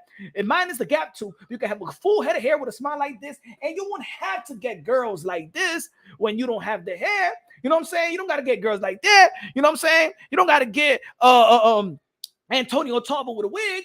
Not like that, but you could get a good lady like this with a whole full head of hair, like Mrs. Figueroa. Yes, that's Brandon Figueroa and Omar Figueroa's sister. Lord, Lord, Lord. So get your chia pet, ladies and gentlemen, and you don't have to get girls like this. You don't got to get girls like this, ladies and gentlemen. I'm telling you like this. Don't get it like this. Don't get it like this. And for sure, don't get it like this. Hey, Papi.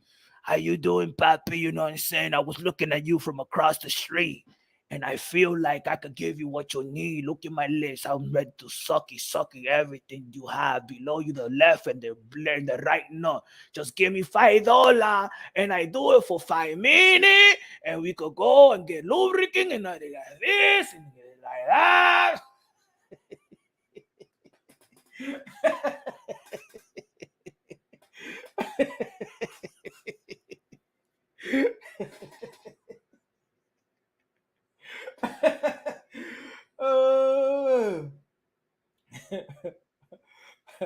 Hey, yo, they say, yo, we haven't seen Naoya, Inoue with a slick black style and stuff like that. What did you say?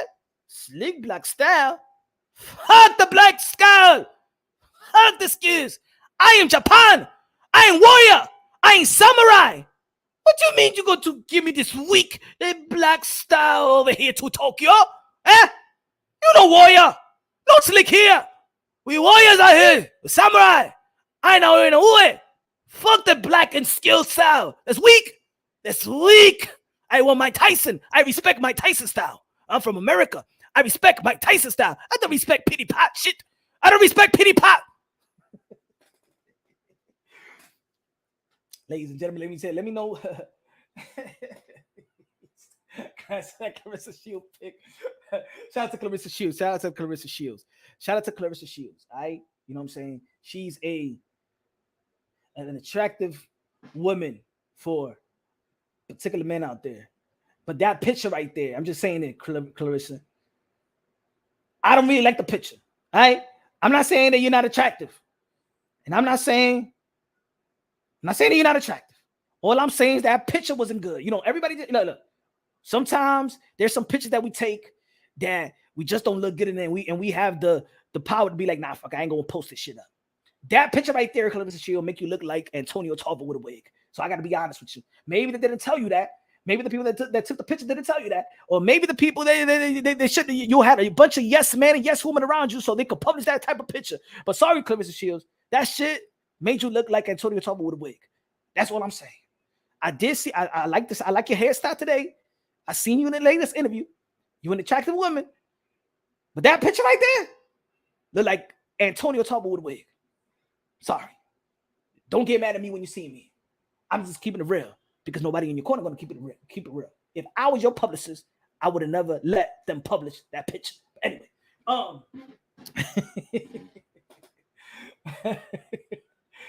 hey, yo, ladies and gentlemen, I'm gonna send the link. Let me send the link. Y'all want to join in and talk about this fight that we just witnessed, and he said, "Show the picture again."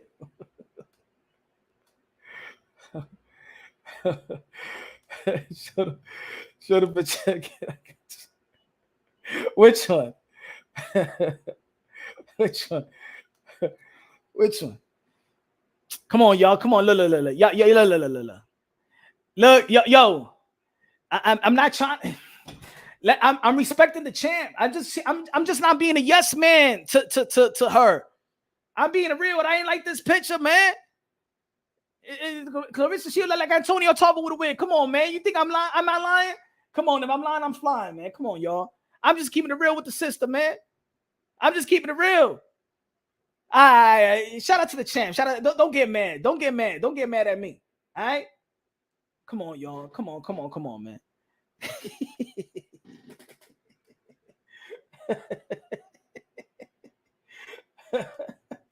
Hold on. Let me take this picture. Hold on.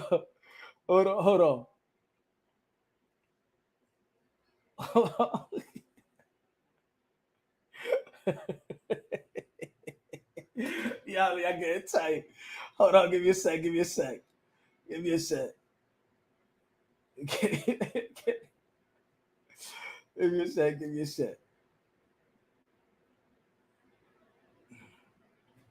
Oh, let me put the headphone. Hey, put the head. Give me a sec. Give me a sec.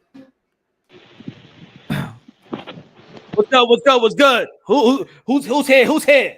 What's going on, Punch? You hear me? Yeah, I hear you. What's good, my brother? Hey, real quick, man. Hey, to be honest with you, man, Clarissa Shields gives me nightmares, bro. Hey, dude, I look at her picture down and I compare it with Freddy Cougar, man, and they just look alike. Yeah, I've seen no. She good lady. She's all right. Oh man. Right. I mean, it's not my type. I mean, it's just a picture, maybe. You know what I'm saying? She did look like Antonio Tarver with a wig. Is that bad for me saying? No, it's the truth, man. Hey, a blind man won't even like her, bro. Yeah, I've not seen me like that. I'm messing. She look like this. Oh my God. Damn. What the heck?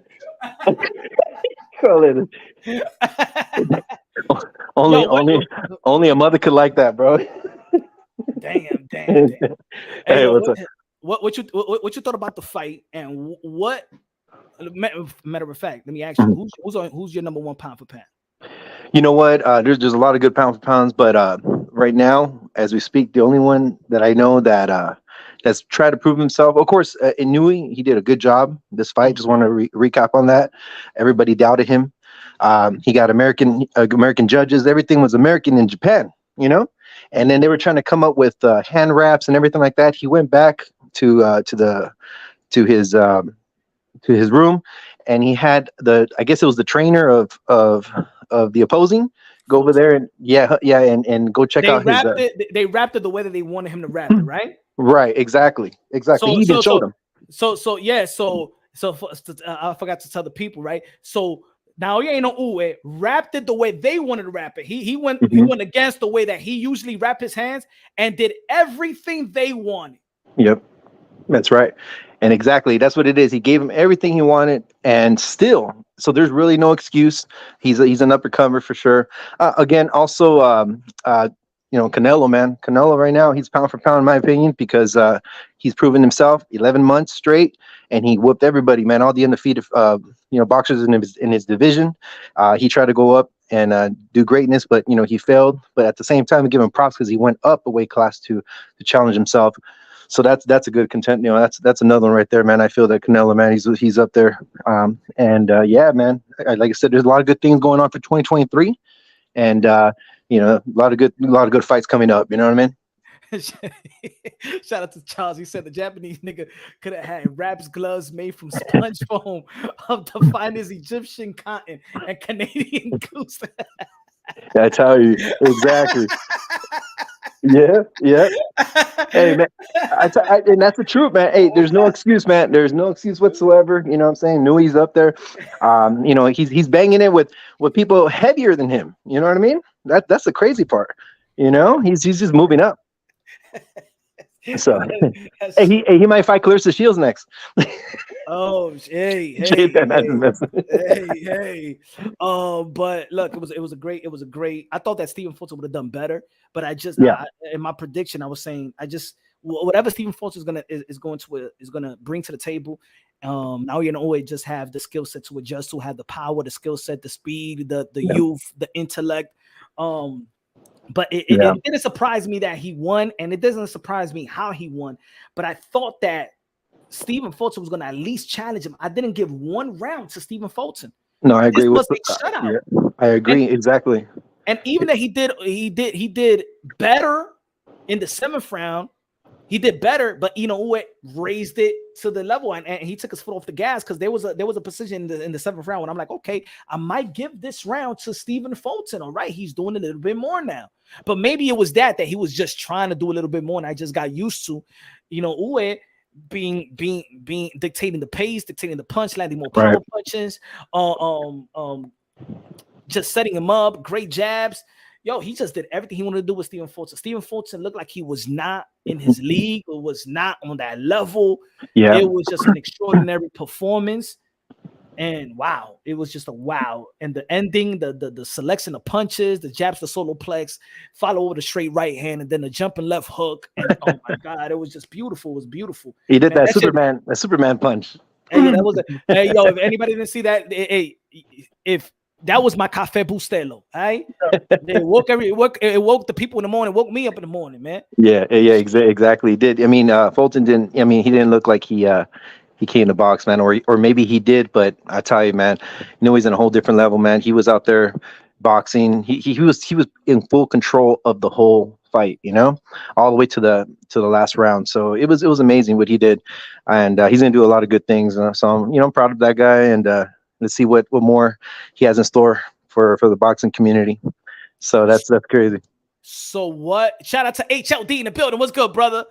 Before I want to get HLD's opinion, what fight you feel is going to? I have him on pound for pound number one. What's going to trump him as the number one pound for pound?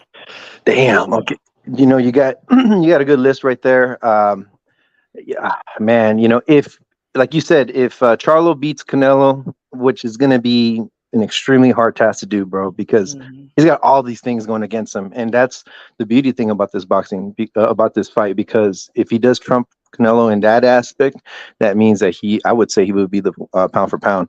But he has a lot going. He has a lot going for him in that fight. I would say that. But other than that, man, I mean, Spence and Crawford, like you mentioned earlier, bro. I wouldn't even, say that would trump the Inoue fight that he did, with Fulton. So it's just pretty much going to be that, man, in my opinion. So, and like I said, bro, other, the only thing I really want, bro, is for Andrade, for Benavidez, for who else? Golly, man, I'm forgetting the names. Charlo, yeah, man, 2-year layoff. All these guys, man, they gotta get it together, man. You see big things for Charlo's younger brother, little brother, as we could call it, right? Twin brother. Hey, he's not even a little. It's just I know they're twins. Yeah. Well, everybody calls it a little, but he's doing good things, man. He's proving himself. Canelo's proving himself by going to the PBC. And he's pretty much saying, "Hey, I'm here. I'm gonna go and do what I have to do," and they have to go. Yeah. And it's the second time he's going to the PBC. Remember, he went to the PBC to get the undisputed. So So when we're hearing about these narratives about going across the street, Canelo Alvarez said to the zone, "Hey, yo, my man, I gotta go right now. Hey, let me get this. Let me go to PBC and get me my undisputed world title." He crossed the street. You know what I'm saying? So, exactly. And there's no denying that. That's greatness right there when you think about it, man. Which with little, I'm gonna call him little Charlo is doing, and what Canelo's doing, these people are stepping up to the plate, and that's something that everybody's got to see, bro. I mean, you look at Boo Boo, for example. He's a good fighter and everything, but how old is he, man? You know what I mean? And when he's 35, you know what I mean? Like, how many years does he have left? He should have been on it, just like little Charlo, just like Canelo. But I don't know, man. Everybody's got things going on in life, but if you want to be great, right now's the time and the era to do it. And that's my opinion. You know what I mean? What's good, HLD, the building. Dímelo, Boricua. ¿Qué lo que? ¿Qué lo que hay, Punch? What's going on? What's going on, H? Are we going to call you H on the panel? Or I'm not sure. What's his name? El Papi. I ain't calling no desconocido no papi, man. What's going on? What's going on, my man? But go HLD. What do you think about the performance, and who you got in your pound for pound list, and what will trump Naoya Inoue as the number one pound for pound? Because I just don't feel he's gonna be there for a while. it's gonna have to take something special for somebody to trump him. But Punch, as you know, I don't do no pound for pound list. It's just too mythical and too, everybody's got their own bullshit rules. If anything, you want to tell me who are the best 3-5 fighters in the world? We could go. Break it down. Yeah, break it down your style. But right now, I've always said that Monster Inoue defeating Fulton makes him the number one fighter in the world. And the only person that could trump that would be Usyk defeating Fury. Nothing else.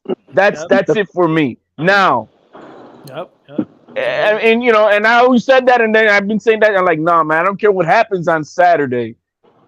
And I mean, maybe take a little caveat, a little bit behind. I'll say that if we see a performance like we saw today, an utter dominance, it can't be just a win. It's got to be like, bro, I made you look like a nobody. You're Cambosos. Yeah, that's what they got to make. That whoever wins that fight on Saturday's got to make the other guy look like Cambosos.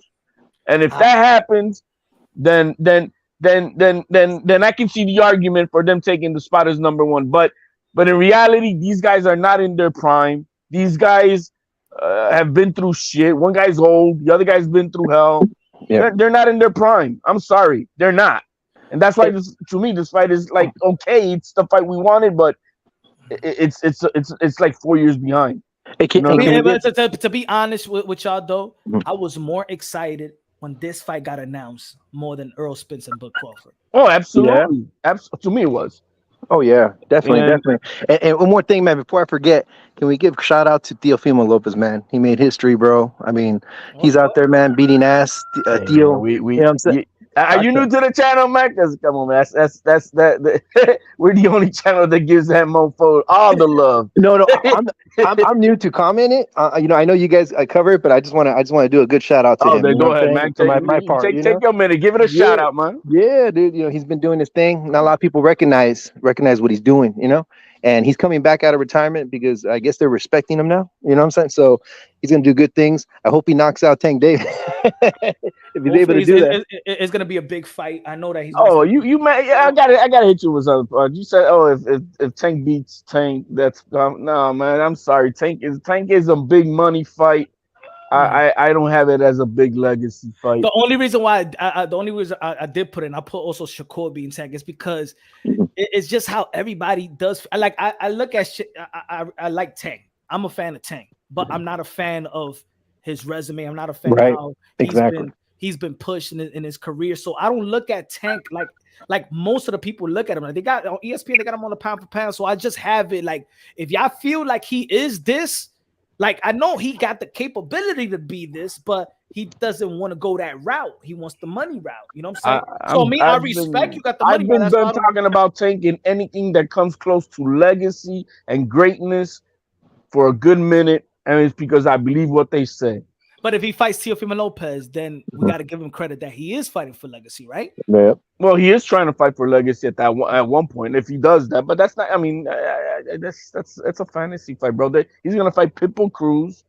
You know what I mean? And that's what's gonna happen. Giovanni. No. Remember they say he's gonna fight Chris Colbert. I think that was a BS rumor from Twitter for somebody. I think came out, but as far as it's gonna be Pitbull Cruz. They got Giovanni over there. That he's Giovanni Cabrera. He's a Top Ring guy.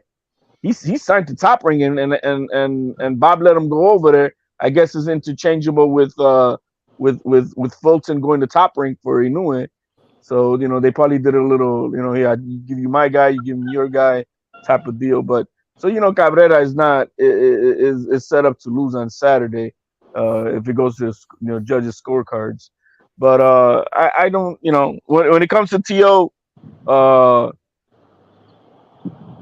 matter of fact, he should be higher. I mean, I guess than what it is. He's in my top 5. If I was going to say top five fighters in the world. 504 Ball said, "Yo, what up, Punch? Greetings from Texas. Shout out to Texas. What do you think about Cristina Boncher as a commentator? She's one of the best, in my opinion. I feel like I said it before. Christina, she know how to She's really good at it. She down the middle. For me, she's actually better than Timothy Bradley, in my opinion. She's Oh better man, than I'm sick of Timothy Bradley, man. she's better than almost. She's top 3 on my list. Christina, you put Christina. I like Andre Ward now when he's doing Teofimo Lopez fights, but Andre Ward is good. Matter of fact, he did good the last fight with Josh Taylor though. Like he kept it down the middle, like he put his feelings to a side. He worked hard at it, bro. You see, at the beginning, it was a little bit iffy, but then when he saw Teo rolling, then he started giving him all his flowers. But yeah. And I understand. You know, they're ruffle feathers. They both, yeah. But I do like War Punch. I do. You give me Christina, Paulie, Roy Jones Jr. I do like the other guy in the Showtime. I forgot that he used to do WWE. I just like the way that he hypes it up. You know what I'm saying? It's good for TV. I forgot his name. I do like Andre Ward. I like if that was a team right there. I do, but Christina is one of my top 10. I like the methodical thinking, the psychology thinking that Andre Ward understands from the fighters. When he's breaking that part down, he understands that psychology that's going on through whatever any fighter is going through at the moment. He understands better how to convey it to the audience. Bradley, I don't know what the fuck, bro. Bradley is just he's becoming a joke up there, bro. He's you know, with his stupid comments.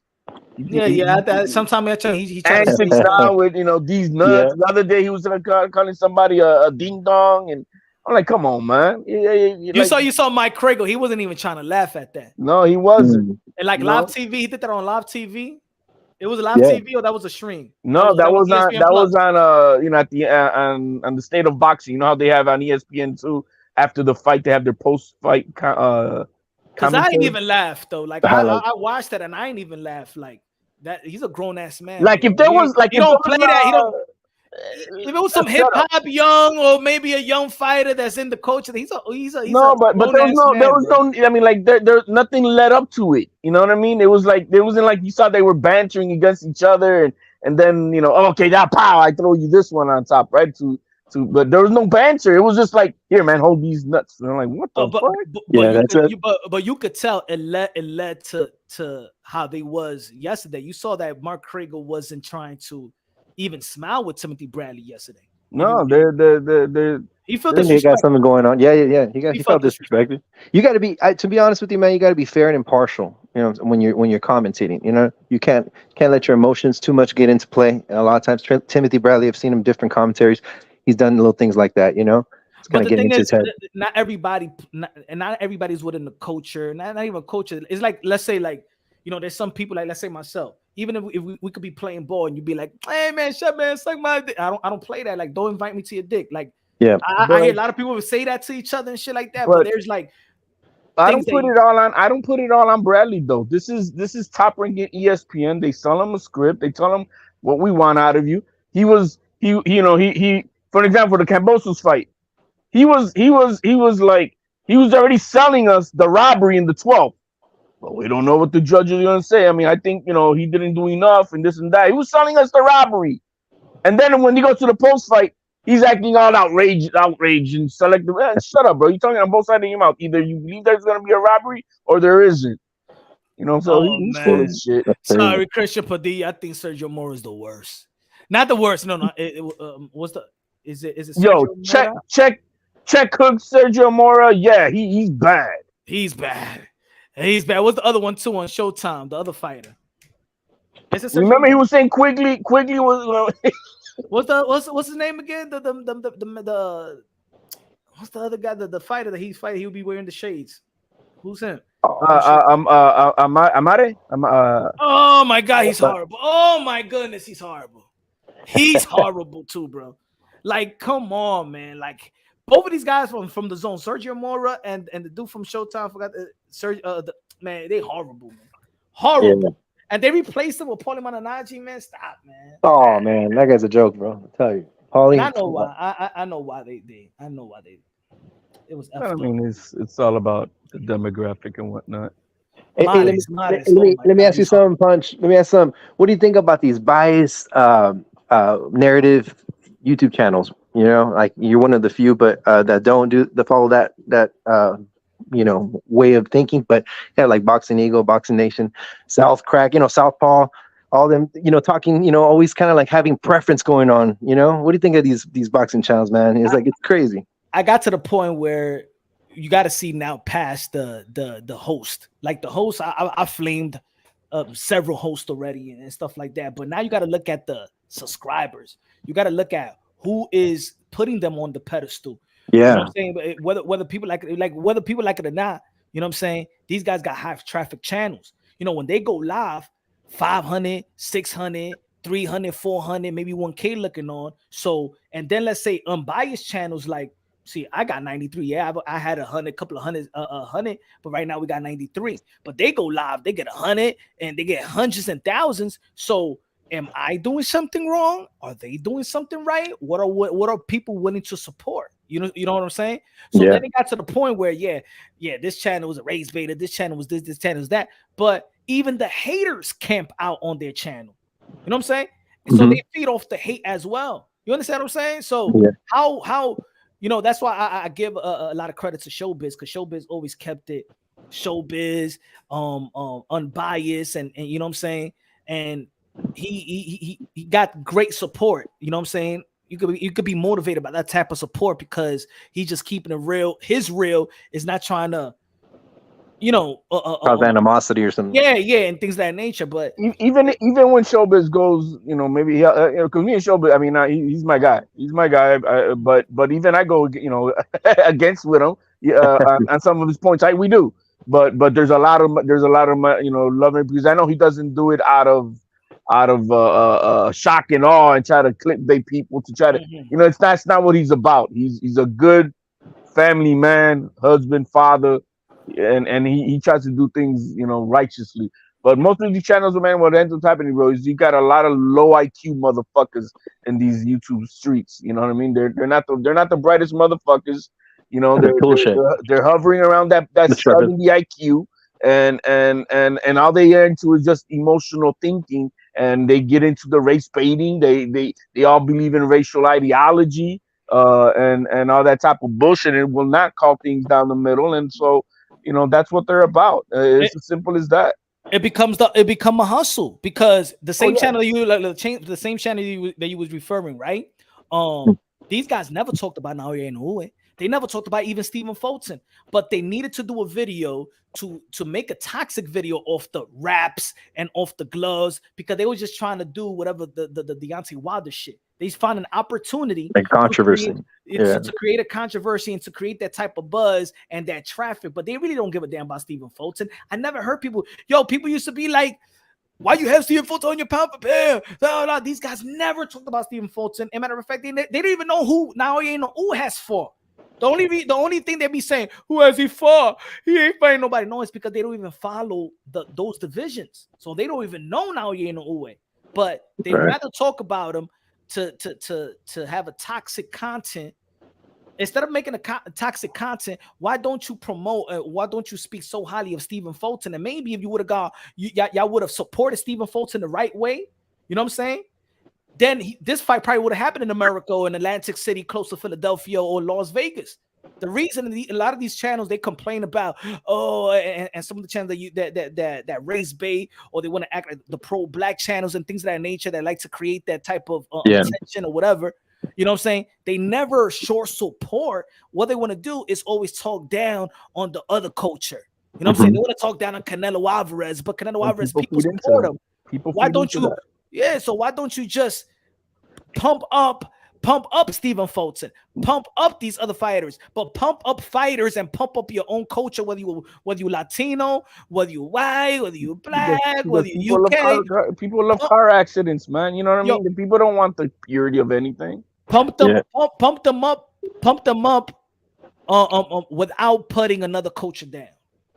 Exactly. You got to be unbiased when it comes to that. It's always what you're gonna learn, my friend, if you kind of new to this thing, bro. Is the majority of the channels they got a segment of people that they cater to, and they'll always feed them the bullshit, and everything's about race and everything's about that type of shit. Another thing you're gonna learn is look, I think like 90% of the motherfuckers out in these streets don't know shit about the rules of the game of boxing, don't understand the business of boxing, and they just make up whatever their talking points are based on what they hear from someone else without fact finding, without researching, without reading any sanctioning body rules. They don't know shit.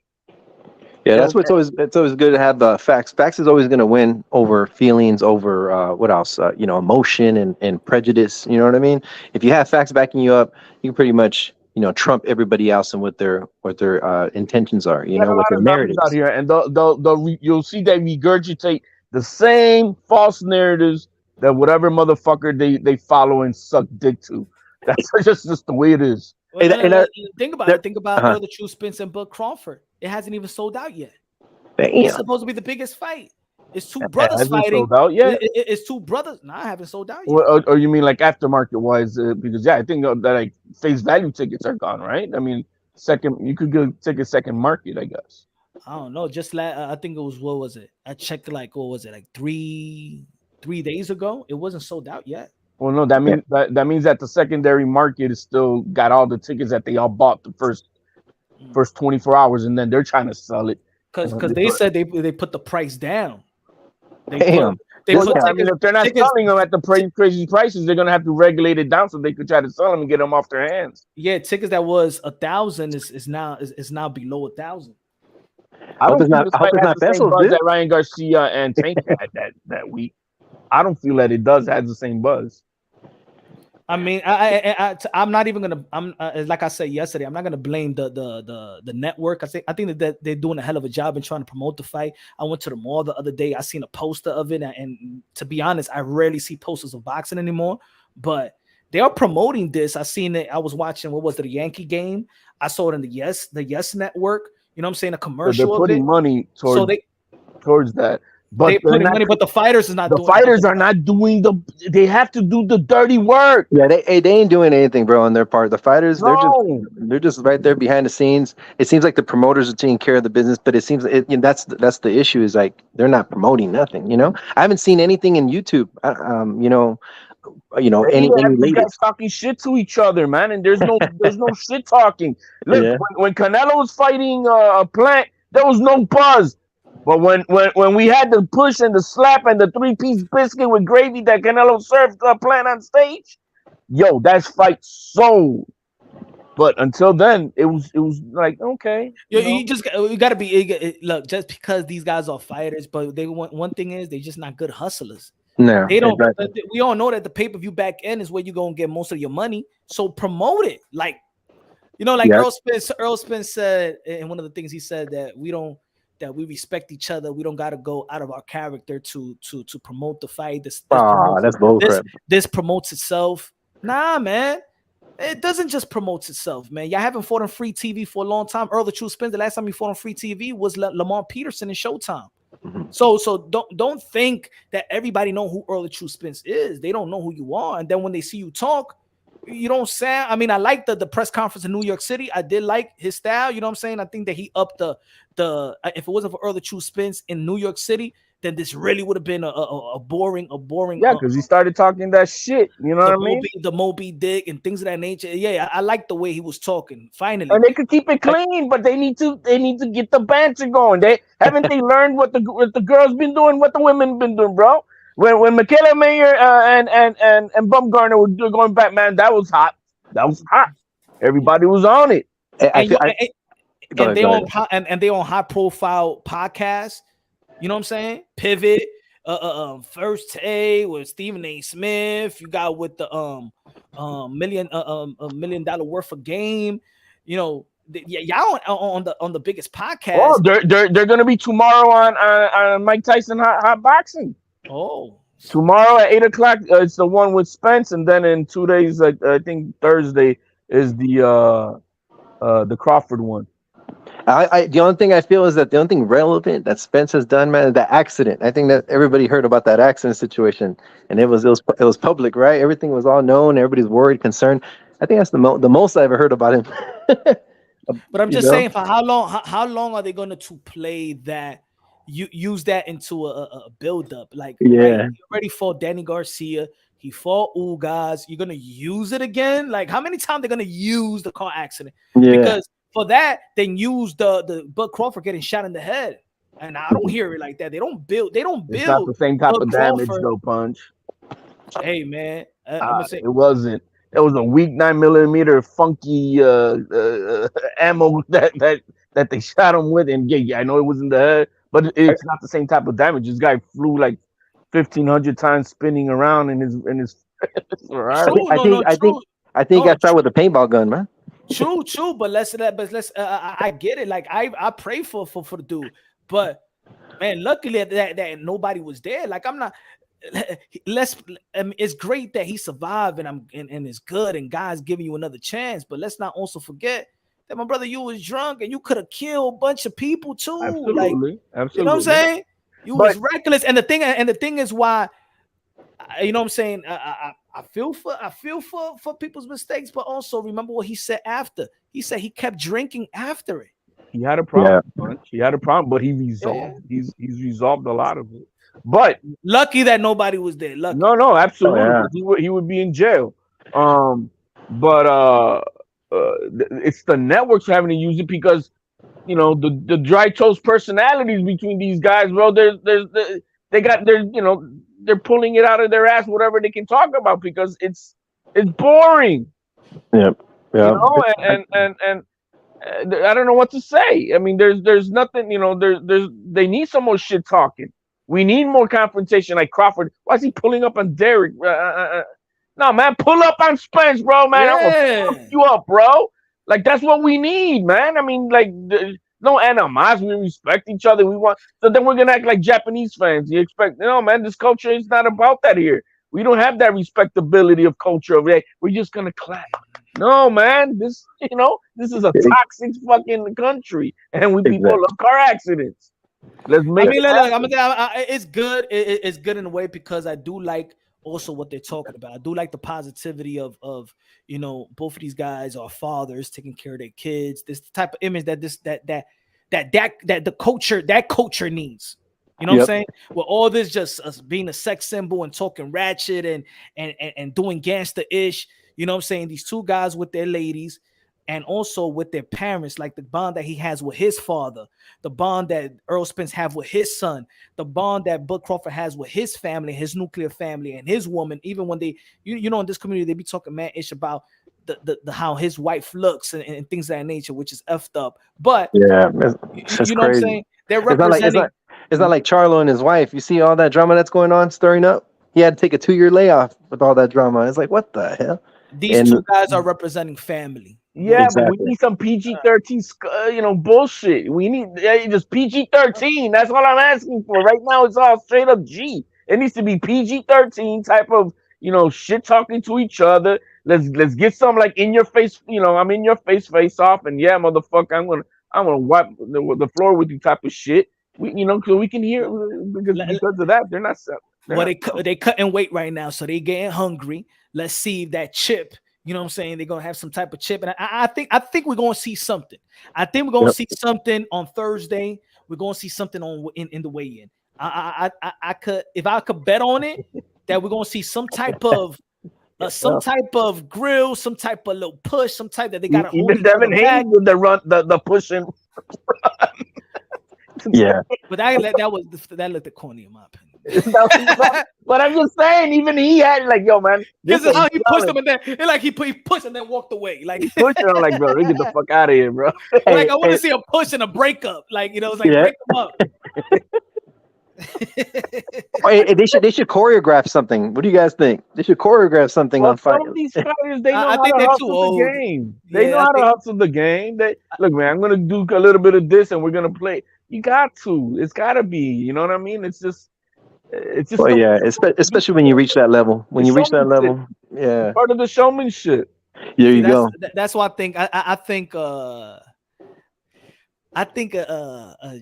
a Jamel Charlo and Canelo Alvarez, we're probably gonna see something. I don't know. Oh, we know Mel is gonna fucking stir some shit up with Canelo. That's gonna be good. That's gonna be good. I know if it's, let's say, a guy like Tio and Tank, I think Tio will get on like Yeah, I feel so too. I feel Teal will stir some shit for sure, man, against But even Tank. those two, even Tio and Taylor, they knew that they had to, hey, and the UFC, I mean, is it real animosity? Sometimes it is, right? But it wasn't between Taylor and him. It was just, hey, man, we got to do what we got to do. Like Sponsor. at the Yeah, end of we the had day, sponsor. there was much respect amongst each other, even off air. You know what I mean? They back, Taylor's backing up Tio with his talking points, with undisputed and whatnot, and just kept they were cool. And he was laid back. If it was a pay-per-view like Tio knew if it was a pay-per-view event here, he would have gone more all out. But he like, is y'all wanted to put me on free TV, real right? quick, Tio and Cali at a new gym, or what was is that just I'm just swinging by, or is that He's just staying sharp. He just was being in the gym, man. You ever take saying that he's a gym rat? You know what I'm saying? No, we know Tio's I'm just saying, but that I never seen this guy that he was, Well, with. hey, that's a question that Esa es la pregunta. That's what I'm saying. I saw Cali takeover. I'm like, huh? Hey, I don't know, but hey.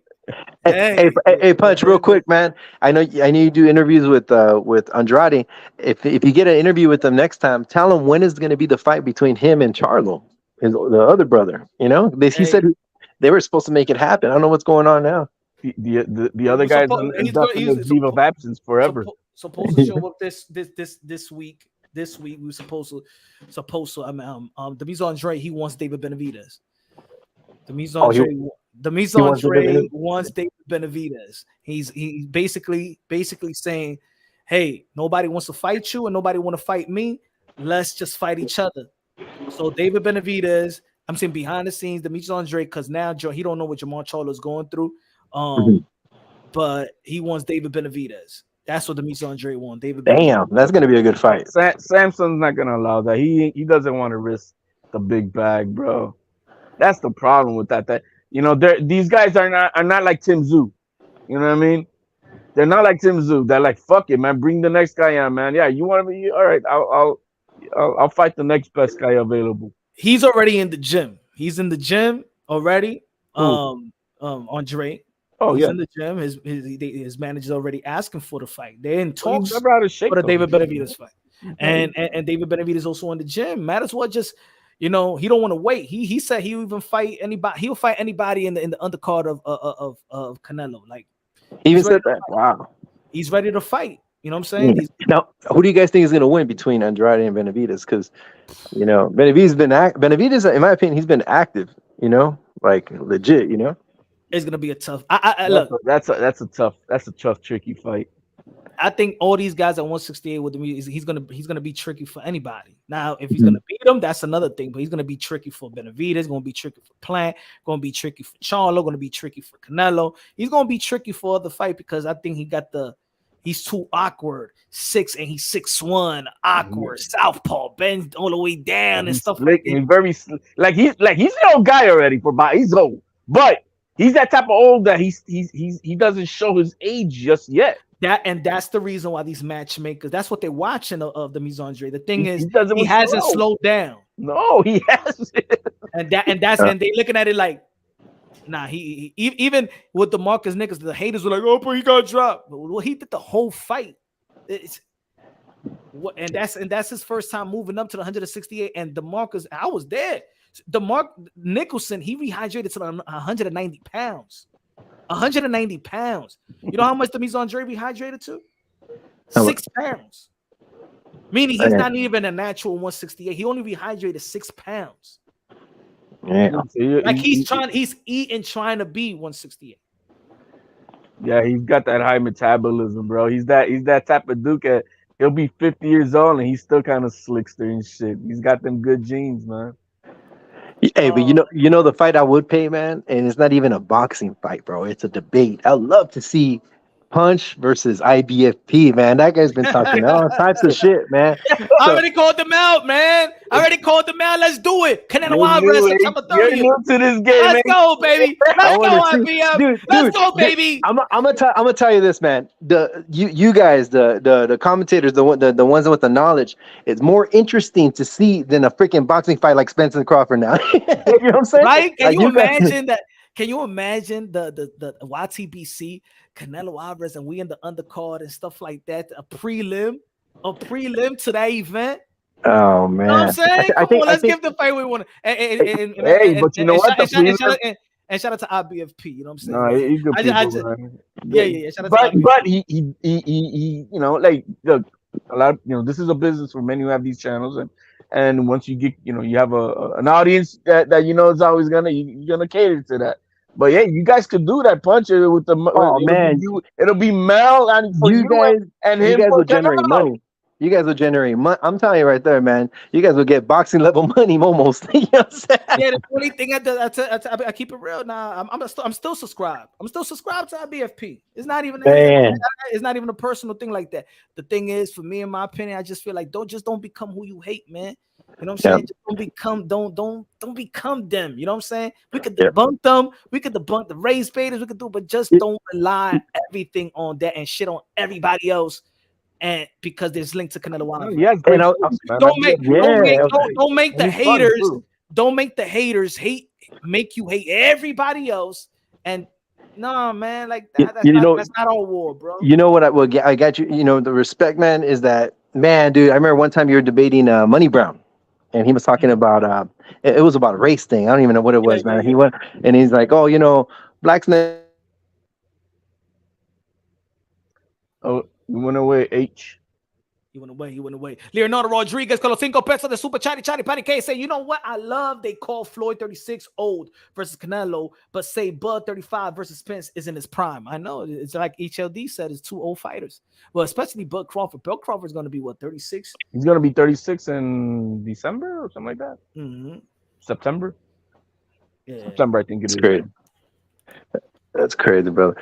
Anyways, Punch, man, real quick, man. I'm gonna roll right now, man. Much love to you, and keep up the good work, and just keep on doing what you got to do, brother. Thanks, brother, man. Appreciate you, man.